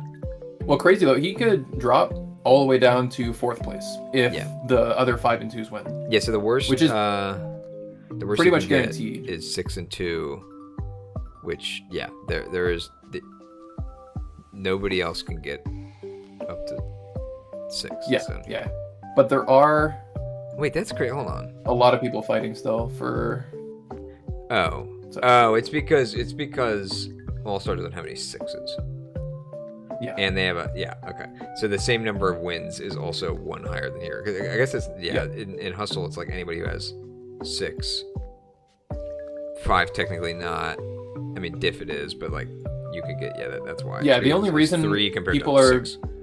The only reason people are potentially locked in All Star is because there's like 1 or 2 people that are a win away too. So really all 4 of these are locked because nobody who's below the cutoff right now can get up to 5 wins. So these 4 are locked. Yeah, so those 4 are locked in, so that means that 1, 2, 3, 4, 5, 6, 7. There's 8 people fighting for 4 spots this week. From Luke all the way down to Lethal. 4-4, yeah. I wonder how many of them play now, each other. True. Now, like we said, it is pretty unlikely for Lethal to get in just based on diff. These 2 are playing. So Luke and Stormtide. Oh. And it's like exactly 6 apart. Let's see. Resh and Fairs. I think Fairs is... No way. Resh and Fairs are playing? Oh, wait. Yeah, Fairs are there. I thought Fairs after the last game said that he was fighting for like a low chance, but he's in the top 8 right now. So I believe, given the fact that somebody with a 3-4 record is in a playoff spot right now, it means that it is possible for a 3-5 player to make playoffs. I think it means that someone has to, right? If these guys not are necessarily. If these guys are all playing though. Who's still playing? Metro? Yeah, but if anybody who's 3-4 wins, if anybody is 4-4, then the or no, sorry, that's not even true. Yeah. So Metro is playing Stella, Luke is playing Stormtide, Resh is playing Fairs. Like these are all like playing each other. What? Wait, who is Falk playing? And Lethal. And Falk and Lethal. Well, Lethal. Or no, that's a different one. Lethal is playing Chemfruit, and Falk is playing Drix. Drix is already locked. Yep. Chemfruit is already locked out. Yeah, so they actually have nothing to play for. Those are like the 2 different ones, yeah. I mean, Drix might still want to play for seed, right? Yeah, for sure. I think Drix has been really proud about his performance in Swarm. He doesn't want to tarnish it. Yeah, and Chemfruit doesn't have anything to play for, though. Yeah. Sadly. Yeah, this is really tight. Like, most of these people are playing each other until you literally get down to here. Like, 2 people down here are not playing against this. So I think I mean, the outcome is that a 3-5... The only way a 3-5 doesn't make it is if the... Well, yeah, no, Luke could win. It's still unlikely for a 3-5 to make it. Yeah, because you they need have to all of the beat 3 these and 4s people to lose. Yeah.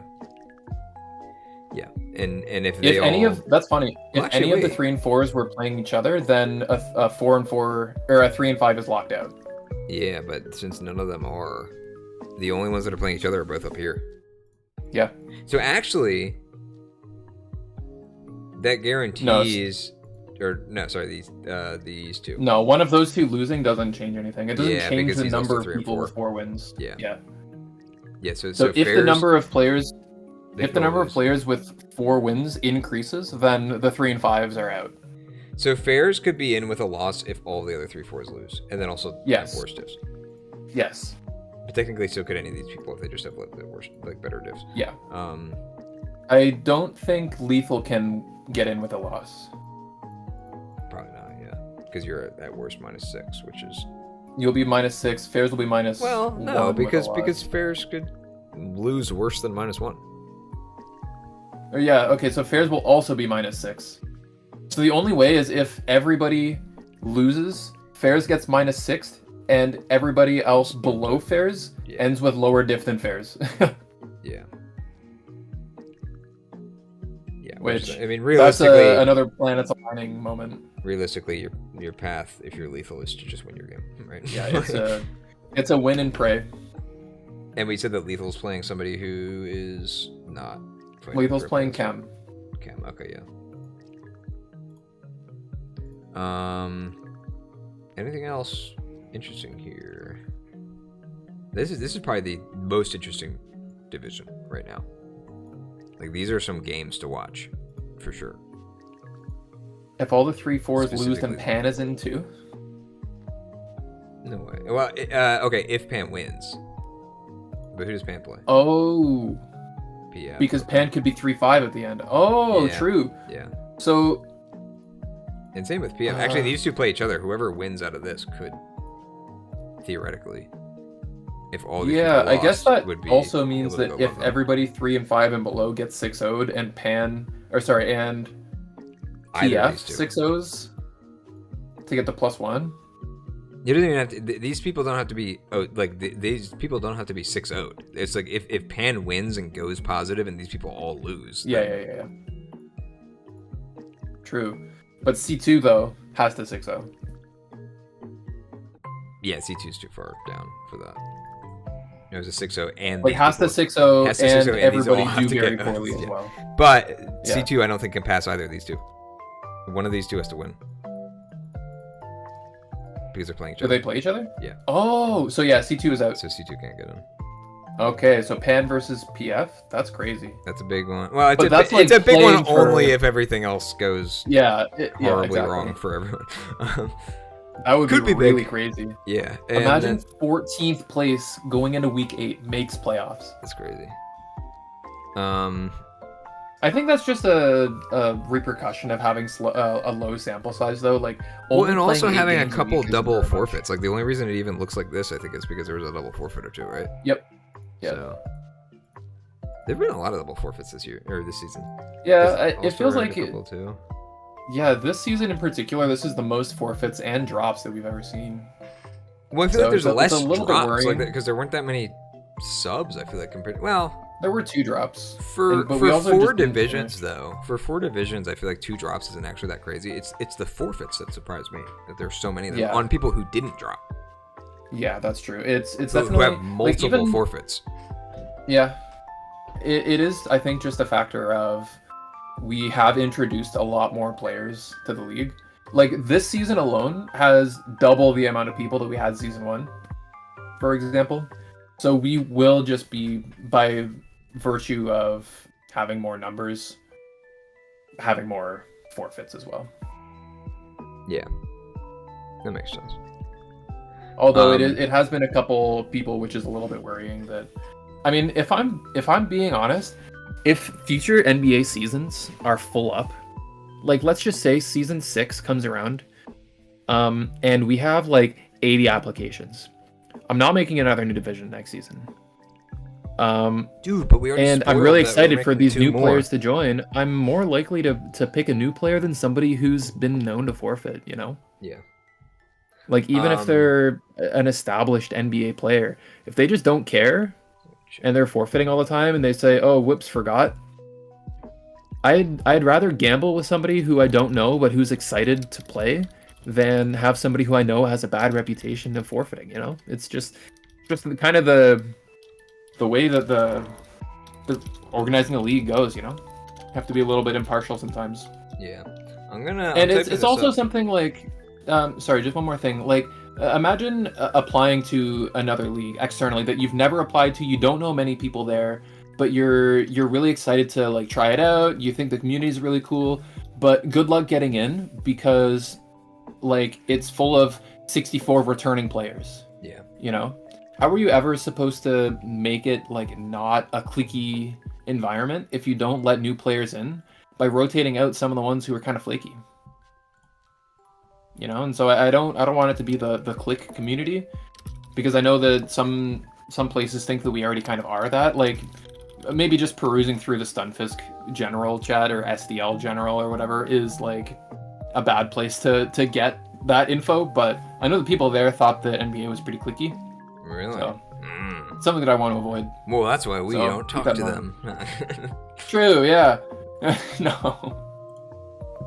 Can see this idea. I'm compiling a list right now of some of the ones that we talked about as being like matches to watch this week, and I'm just gonna post it under the announcement. I'm not gonna add anyone. Let's see. What do you mean? Like I'm not gonna ping anyone. Like what announcement? Like the. Oh, you're just making it. I'm putting it under like it'll be like a recap. So like, hey, this is what we talked about. Oh, of the ones that we did watch. Oh, okay, I gotcha. No, not even of the ones that we watched. I'm saying for what we're talking about right now, this playoff preview, I'm just saying like, hey, here's a little recap. Here's the ones that we are saying are going to be ones to watch this week. Oh, okay. Gotcha. Or what was the one that was already played in Swarm? Drix? It was, Drix versus... Oh, that was the lethal game. No. Oh, wait, no. But it was somebody who we were just talking Drix about. Versus Foul. It was somebody who we were just talking about, though. Okay, here, let me undo the... yeah, because that might have some... Oh, all right, some stuff moving around. Okay, Drix moved up. Halfalk is out, I believe. Yeah, probably. Yeah, because Ferris could be 3 and 5. Ferris can't get 6 out and be worse than him. Yep. Yeah. All right. Well, sorry if we gave you some hope. Unfortunately. Yeah. But to be fair, that was one of the less because they have a game in hand. That was still one of the least, like the less interesting ones, because he was a person who was there weren't on the many fringe versus somebody who wasn't. The more interesting ones are the ones where it's like head to heads that'll actually matter for both of them. 100%. So that's real tight. Should I include? We still have one more division to go through too. We have Truant. Yeah. Let's just maybe get to that before we make an announcement. Yeah. Anybody with 5 wins is guaranteed. So 1st to 4th are in. So it looks like 6. Out of only 6. So Sweets, Bobo, Roy, Handy, and Damu are all playing for the 5th and 6th spot, and potentially Zathanis actually. He has really bad diff though. Sweets and Bobo are playing. This is big. Oh no way. Sweets does have really good diff, so being 4 and 4 is still very good for him. Yeah. Actually, Sweets could Sweets could lose to Bobo and still be ahead of him. Yeah. I think a 4-0 for Bobo will put them to the next tiebreaker. Yeah. Roy is playing Maul, so not anyone up here. Handy is playing Mudkip, who is already locked. Demu is playing Crabbit, who is not in. I think knowing that Sweets... Wait, can Sweets even... Yeah, Sweets can go Sweets to if +4. If Roy 6-0s, it would be tied. Yeah, Roy, Handy, and Damu are all tied 3, 4, -2. So they can all technically tie Sweets. They're all Sweets. playing somebody who's not... Yeah. Or Damu, you said, is playing Crabbit. Roy's playing... Yeah, they're all playing somebody who's not like competing for in the this race. spot. And I was just curious because like there's a case where it's just like none of this matters if Bobo wins and Sweets is still like above Bobo. Yeah, if they, let's even just say they tie and they're both 4 and 4 +6. Wait, I think that means Roy is out. He can't get to over +6. He can only get to +4. That's So actually, all of this no. requires... Sweets could still drop below Roy though if he loses the tiebreaker. Like in the scenario that Bobo beats Sweets and Sweets is tied with Roy and Roy has a tiebreaker, that is how Roy can get in. But we don't know what the tiebreaker is for them yet. Yeah. If Sweets does not get 6-0'd, then it's locked, right? Wait. No. No, because Bobo can still lose. If Sweets wins, then Bobo can drop. Yeah, if Sweets wins, then Bobo can drop. Yeah. And then all of those 3 and 4s are playing for that spot. Yeah. It's just specifically... But for Bobo, it's winning in. I'm pretty sure. Again, actually not necessarily, because you could win by a low diff. 1. Yeah. If you get to +3, then you can be passed. Yeah. By Roy. So Sweets is looking like he's almost locked. Pretty much locked. It's very likely to stay in. You need the stars to align as well, so. But yeah, Sky Knight, Dave Grigger, Tony, and Mudkip all locked. Let's take a look at the playoff picture here. I don't think we looked at the Swarm one, but that's fine. He had 2 losses early on, yeah. So he won 4 games in a row. Yeah, he's clutched up. Yep. Yeah. Very nice. Just like that's my boy. Yeah. So you want to see the playoff picture? Yeah. Oh, it's on the other side for some reason. I'll fix that. No, it's not. Yeah, on the other one that we looked at, playoffs was on the other side of coach leaderboards. Oh, it was actually only All-Star. All-Star is the only one that's different. Everything else is this. All-Star's in the wrong spot. I'll fix that right now. Yeah. Let's see it live. Updated. Okay. Right. Do you want to here? Let's. Let's do Shroom first. Mudkip Handy. Is that right? Okay, actually, this bracket will change because only 6 people are making it. Oh, yeah. That's why. I was going to say, Handy was not in... this isn't updated to be accurate for 6 players. But is it a 1 bye? versus 6. It'll be 1 and 2 with a bye. So it's just like ignore just the imagine 7 and 8 Andy person. and Roy are out. Yes. Right. Yeah. So these are these matchups are what matter. Those middle matchups are, Sky Knight versus Sweets and Bobo versus Dave. But then also keep in mind, winner of this would play Mudkip, right? And whatever. Yes. Yeah. So just imagine the first. This would be a rematch. Now here's the thing, though. This seeding has to change, right? Because it's. Oh, I'm going to the wrong. Let me go down here. Because Sweets and Bobo. No, that's not true. They could stay exactly where they are. Not necessarily. It'll depend on whether the 5 and 2s win and by how much. If Sweets wins. Right. Who's Davey playing? Sky Knight, and then who was the other one? Mudkip. Mudkip was 6-1. Oh, the 5 and 2s. Yeah, they're 5 and 2. Tony? No, he was 6-1. Then it's Sky Knight. Or was he? I don't remember. Yeah, it's Sky Knight. So they're playing each other. The 5 and 2s are playing each other. So one of them will be 5 and 3, and one of them will be 6 and 1. No, not necessarily. If let's just say Dave wins and Sky Knight loses and Sweets wins. Oh yeah, the seeding can change. I'm saying that one of them will be 5-3, one of them will be 6-1. Oh, because they play each other week 8. Yeah. Oh, interesting. Yeah, they are both locked, so there's not too much at stake. And they're exactly tied, and they're playing week 8. That's kind of crazy. Yeah. This is the time where you can look at which opponents you want to potentially fish and play to have your diff line you up with that matchup. It is risky, but you're not going to be out of playoff. That's crazy that these two play each other and these two play each other. Yeah, what are the odds? There's a tie there. 1 and 8, right? Because there's but then there's a three-way tie for win-loss and for diff from 7th to 9th, which is crazy. It's crazy. Yeah, it's crazy. Oh, you know what we should look at one more time is the Pokemon leaderboards for each division.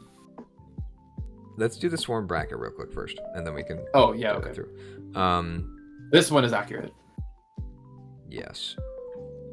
But it's gonna change a lot with these matchups that happen. Yeah, it's also actually not what we reviewed because I undid the Drix. Yeah, because Drix is now 2nd seed. Yeah. Still a pretty good idea though. Well, actually, wait. Doesn't this mean that we know that Or no, because Kaigai could be second seed if Kaigai loses Yeah. this week. Yeah, a loss, any loss makes him second. So Drix could still win the division. And even a win, he's still first seed because he'll be 7-1. But a win for Corey and he's first. A good win for Martin and he's first. Yeah, that's true. Yeah. So seeding can really change. Drix and Kaigai are guaranteed at least top 4. Mm-hmm. Yeah. So they will have according to statistics, favorable matchup. According to statistics. Yeah. Drix can't win, says Corey. Too bad. Too bad. All right. You want to see Pokemon leaderboards?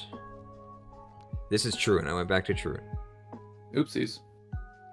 Why can Drix not win? What do you mean? He already played his game. Yeah. Why can't Drix win the division if Kaigai loses? Or even if Kaigai wins +1? Kaigai wins +1. He's 7-1.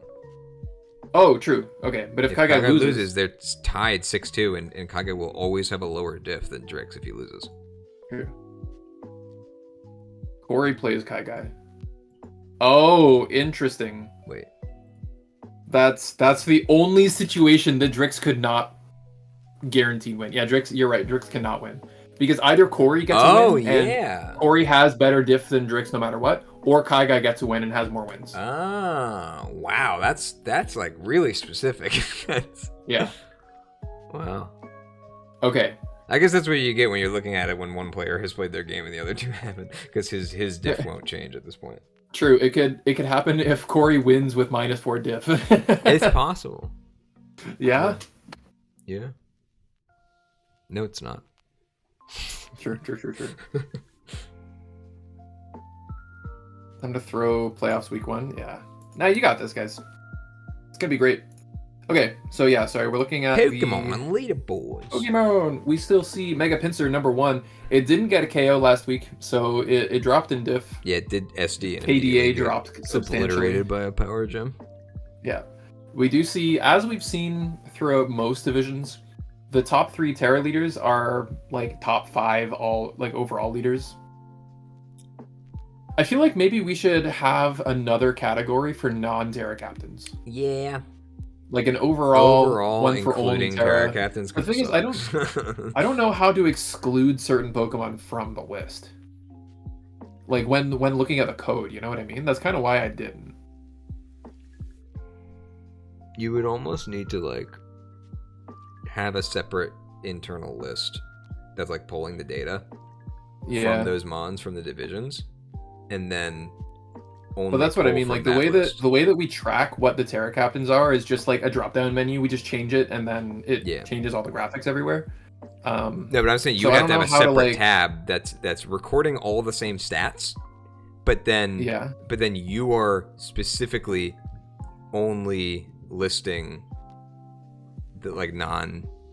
That's what I'm saying is how do I make it update? If somebody makes a change to their free agent, am I gonna have to manually go in and change with that? You know what I mean? So it's just tracking the things. We would have to track all the Pokemon that are drafted, which is fine. I have a list of that, but then have a way to exclude all of the Pokemon that are in certain cells, which is where we track the Terra list. Yeah. You know, and that was kind of the reason I didn't do that. Yeah. Well, anyway, yeah, we got the hands outside of the top 3 of the overall, but in the top 3 of Terra, which means Terra Keldeo is up, which is crazy because Terra Keldeo in Hustle and All-Star was doing very poorly, and I think it was dropped. I know that at least one dropped it. I don't remember if Matt dropped it too. Well, Matt demoted it from Terra Captain, didn't he? Oh, right. Can you exclude the ones in the cells on the same page?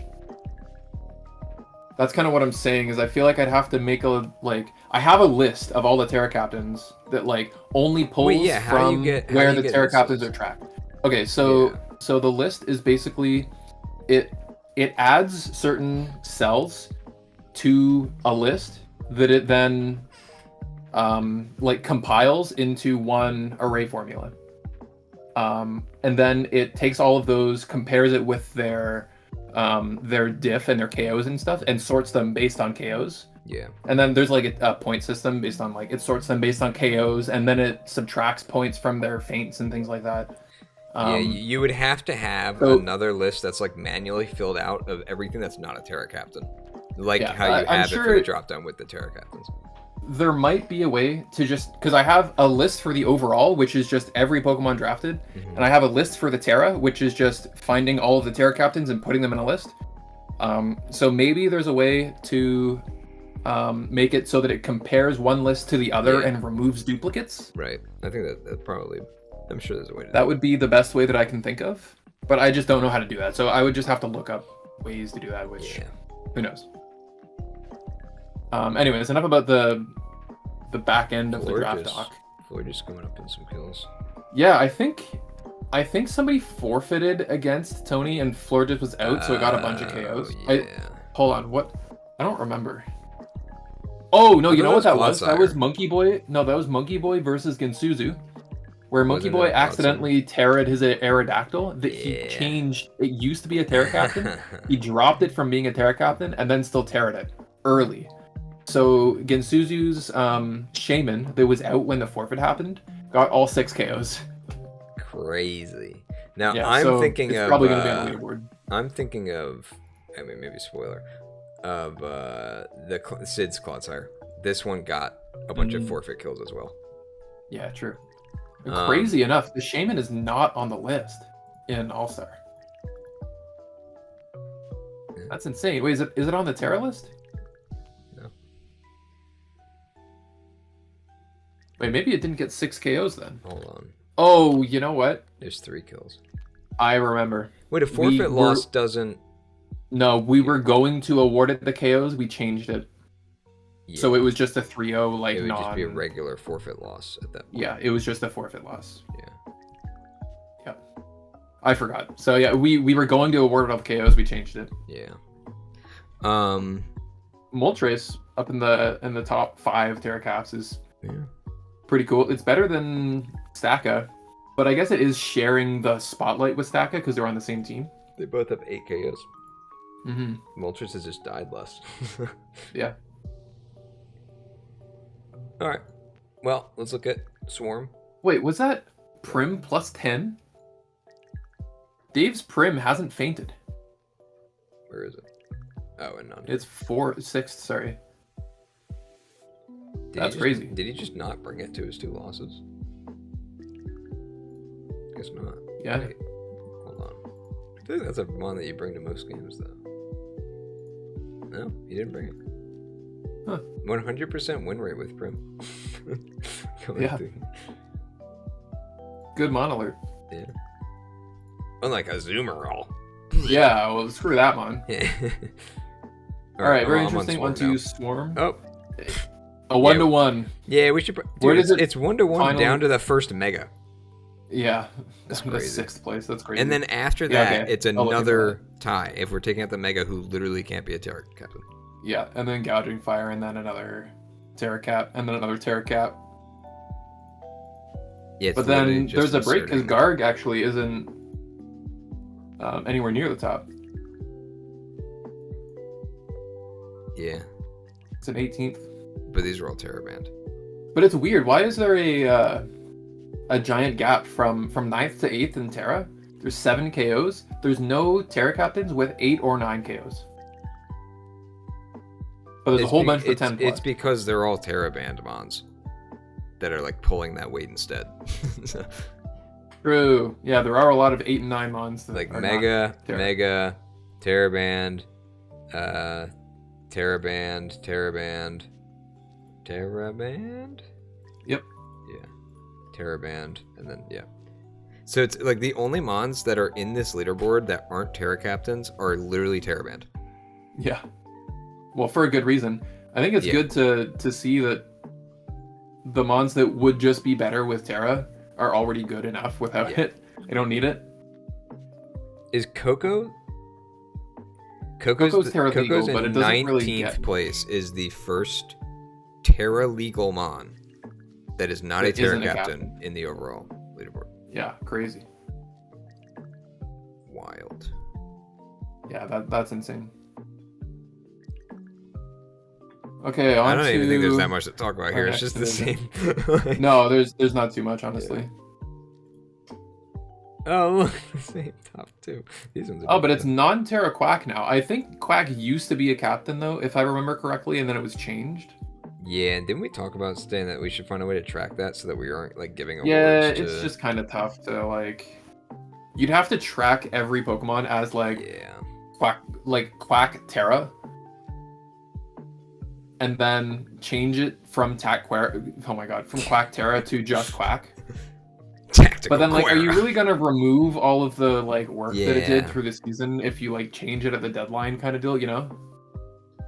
I just think that if you're taking something off of being a Terra Captain, you're kind of sacrificing its ability to win an award. Because it won't be eligible for a Terra Captain award, and it shouldn't be eligible for non-Terra Captain. True. I think that's fair. Yeah.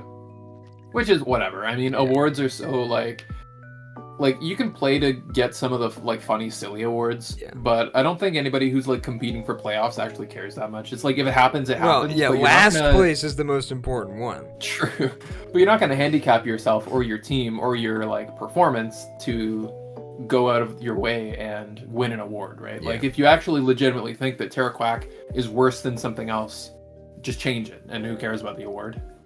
Yeah. Terra's a rude top and 2 divisions. Multiple divisions, yeah. Is there a Terra's a root here? I don't think so. Yeah. There is a cornerstone though. Yeah. There's another fast grass type. Lucario jumped up. Lucario has been popping off. You should watch. I just watched as this that last one. game. Yeah. Yeah. I remember now because I think I saw a chat message. It might have even been from you that said like, "Wow, really helping Lucario's diff here." And I was like, "Oh, did he get? Did he get a Terra normal extreme speed sweep?" And he didn't even Terra in the game. No, it was Terra. It was Terra fighting, I believe. With like, but he just didn't Terra, and he still won. Didn't need to. Yeah. Yeah, my Ursa definitely took a hit. It has a lot of KOs, but it also like dies almost every game. It's just slow. It's kind of like the stack attack, honestly, where it's like does a lot, but like at the end of the day, it's there to die when the trick room ends, right? Yeah, you claim 2 and then you're good, right? Yeah, which means it's still doing its job, but it's not gonna lead in the. It didn't get any KOs last week, unfortunately. It got crit. Yeah, crit turn 1. Yeah. Skill issue. I mean, I don't think it mattered. It was slower than everything and probably wouldn't have had it turn to click anything and just died to Flame Orb, so. Florb. That's what we call it. We call it Florb. Yeah. Let's see. We see Ments, Crown, Terrakion, Drill. Wait, Medicham is still up here. Crown was there. Who is the other Crown? Is there a Terra Crown in Swarm? I don't think in every division, though. Yeah, no Terra Crown here. Crown's the kind of mon that it's definitely on my watch list. That's what I was going to say. It's like I've been trying to keep an eye on it too, so I'm just going to curious where it's falling. I've definitely underrated it and kind of just thought like, oh, it's just worse than Metagross at everything, but it's kind of not, to be honest. It's pretty good. Better, yeah. The double hit on Tachyon Cutter, the 2 chances for the crit is actually pretty big. We've seen that crit come through. It does mean though that if you get a crit, your like KO range is lower than a flash cannon getting a crit. Yeah, but you just have more chances. Yeah. It's more likely that you do more damage, but the amount of damage that you do is closer to the expected. But on a mon that's already set up and can 2-hit KO with just 1 crit out of, like, realistically, like that 1 crit, even though yes, it's less overall damage, in most cases is mattering a lot. Yeah. And it's turning. I think it matters most for like, I mean, people run like Sturdy or Sashes or things like that. Is it 100% accurate? Yeah, it is. That's crazy, dude. Make double hit 100% accurate. All right. Yeah. Unbiased opinion, by the way. Ambipom doesn't have return in the current gen, and double hit is effectively 102.5 base power with Technician, but it's 90% accurate. Well, people don't play Paldea decks anyways, so don't worry. Yeah, and to be fair, it did get triple axle, so you can just run wide lens and get value either way. So. Oh, true. True. What else do we see here? We still see Afonso's Ogre Pawn is here, even though he has a pretty losing record. Only fainted twice. Yeah. Terra Hydrapple has been doing Terra well. Mence up here. No That guy's a problem. Terra Terrakion has been really fun to watch. That's Terra cool. Metacham. I don't think Terra Terrakion's super broken. I think it's just good. Like, it's just cool. Yeah, it was just good. And actually, I think, it's worth noting too that Fennec, who's 1 in 6, like, this is an example of one where it's like, this is probably your only kills, right? A lot of them. Like, if something's not working, and there's this one mon that is, like, it's gonna have the highest diff because nothing else is getting kills, right? Yeah. I think Alice again, got most of her Metacham KOs like early on. Hydrapple's got some kills on Fennec's team. Oh, true. But it's another Terra captain. Guys, is Fennec carried Avalugg by had Terra that captains? one crazy game. Who did? Remember Siderius brought Avalugg, I think, once. Oh, yeah. Or maybe twice, I don't know. Caracosta had that one sweep. There's a bunch of Terracaps down here at the bottom that have like 3 or 4 Dude, KOs we have at Terra in one captain time. leaders that have negative diff. Yeah. Is that the same in every? I guess every. Everyone has that. Yeah. It's just there's just not enough. I guess you're gonna end up with the shitters. Jeez, actually, I mean it's a -3 in 16th in Truant.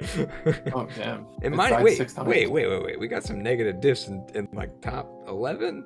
What the? I mean, it's mostly because I really shouldn't be tracking 20 Terra captains, considering there's only 32 in every division. Yeah. Well, even realistically, less in Truant, right? There's only 24 in Truant. Realistically, it's for this side, but if we find a way to do it so that this excludes the Terra captains, I think you could just do top 10 from each. Top 10 non-top 10 captains. Yeah, change the overall to... Or sorry, change the bottom 10 for Terra to, like, the top 10 for non-Terra. Yeah. And then the top 20 overall, keep that. Right. Because realistically, maybe top 10... Yeah, all of the top 10 Terra are in the top 20 right now. Yeah. So... for overall. Yeah. Just out of curiosity. Yeah. So we have Mega Gallade, who's Terra banned, obviously. I just want to see if it's similar here, where it's like the Terra captains until you get to someone who's Terra banned, which Greninja is Terra banned, right? Because of Battle Bond. Yes. Espathor's Terra banned. Heatran is not. So it's much sooner. It's 11. That's a Terra captain. Oh, is it? Oh, it is. Oh shit. Yeah. Torn Terra It's Torn T is Terra band, yep. Valiant Terra band. Yep. Zygarde Terra band. Yep. Quack is a Terra captain. It Azu's was not it Terra still is. band. True. Azu is number 16, is the highest. So maybe it's not as unusual as we thought. For a... Well, okay, 19 is still kind of crazy. Prim Terra captain? I mean, could be Terra captain. It can. I don't think it is. It's not, but I'm wondering, like, it's legal. Yeah. So for top, okay, that's top 6. Swarm was when it was 19. I guess Cinderace maybe, or Galarian Moltres. Is that? No, it's a Terra captain. Hammerot Terra legal. Yep. So yeah, it would be 11. So 11, 16, 19, 6. So 19 is still kind of unusual, but yeah, it is the outlier. But so is the 6 if we want to also, say that way. Yeah. But this one's also like kind of low, all things considered. Yeah. Well, guys, I think that's it for the week. Cut the tail end of stream and saying, good timing. Handy. I literally just read that, and you're like, all right, I think that's it for the week. Yeah, we're just ending up, so hey, you got a lot to watch. You can go back. Yeah, at least check out when we're looking at your division's playoff implications. You'll kind of. We didn't look too like super in depth about like every single matchup potential, but you're not out of playoffs, Andy. I think it will be tough to beat Mudkip, who's the top seed in the division, but you can make it. Be playing for anything. Yeah, true. Never know. You never know. Yeah, he can't even really match up Fish because these all play each other. So like, unless he waits until the end of the week, to play. There is the potential, like we said, where like Bobo can lose and Handy can get in even though he lost, based on how badly everybody else loses. Handy has to win. Like if Handy loses 0-1, goes to 3-5 -3, Bobo can be 3-5 -4 if he gets 6-0'd. Oh yeah. You're gonna give it your all. Hell yeah, dude. Love to see that. I always love your attitude. Handy is my MVP. I love watching Handy. I love watching the tech Handy brings. I love seeing Handy in post-game chat talking about how fun the game was. Even though like you have a negative record, I always love your attitude. So yeah, keep it up, man. I'm rooting for you. Hope you make it to playoffs. I say. And yeah, good luck this week. I say we give him a hand. We give him a hand. Yeah, there you go. This one's for you, Handy. Okay, well, that will do it for us this week. We will be back next week. Don't forget that we don't have any games next week. It'll be the holiday break before playoffs. We plan on being back right now, tentatively the weekend after Christmas. About the 28th or 29th, we're going to see. And until then, you got a funny joke for us, Toady? No, but I do have something that I want to say. I thought of this earlier and I just completely forgot. When we were talking about like the close playoff games and how there's gonna be like some tense moments. I wanted to. This is a very tense moment. I wanted to play that, but I forgot. Wow. So I hope that was funny. Great.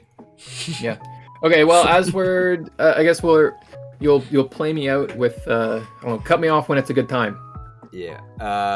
Stay tuned, everyone, for I'm gonna probably post some matches to watch, to look out for. Yeah. This week. Yeah. Some highlight matches going into the week that are really tight playoff implications. Yeah, and we got quite a few. Don't forget, especially if you're not making playoffs and you're looking for some more Pokemon to play, go sign up for the PGA, which is in the advertisement channel on our Discord. The Pokemon Gladiator Arena. Yeah, probably not after that, but go check out PGA. Sign-ups are up soon. It's Goater's League. He's the GOAT. So yeah, it'll be fun. Sign up with a team. And also Pokenoobs, Polito's draft is underway now. Keep up with that. And you will have your fix of Pokemon over your Christmas break. Yeah. And also, if you're in playoffs, there's a week off.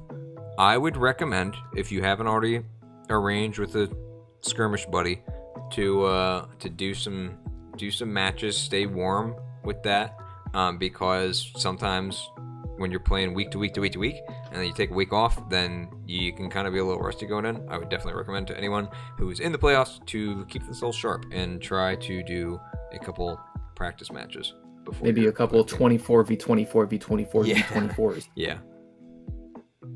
Anyway. Okay. Hey, Stinky! We'll see you.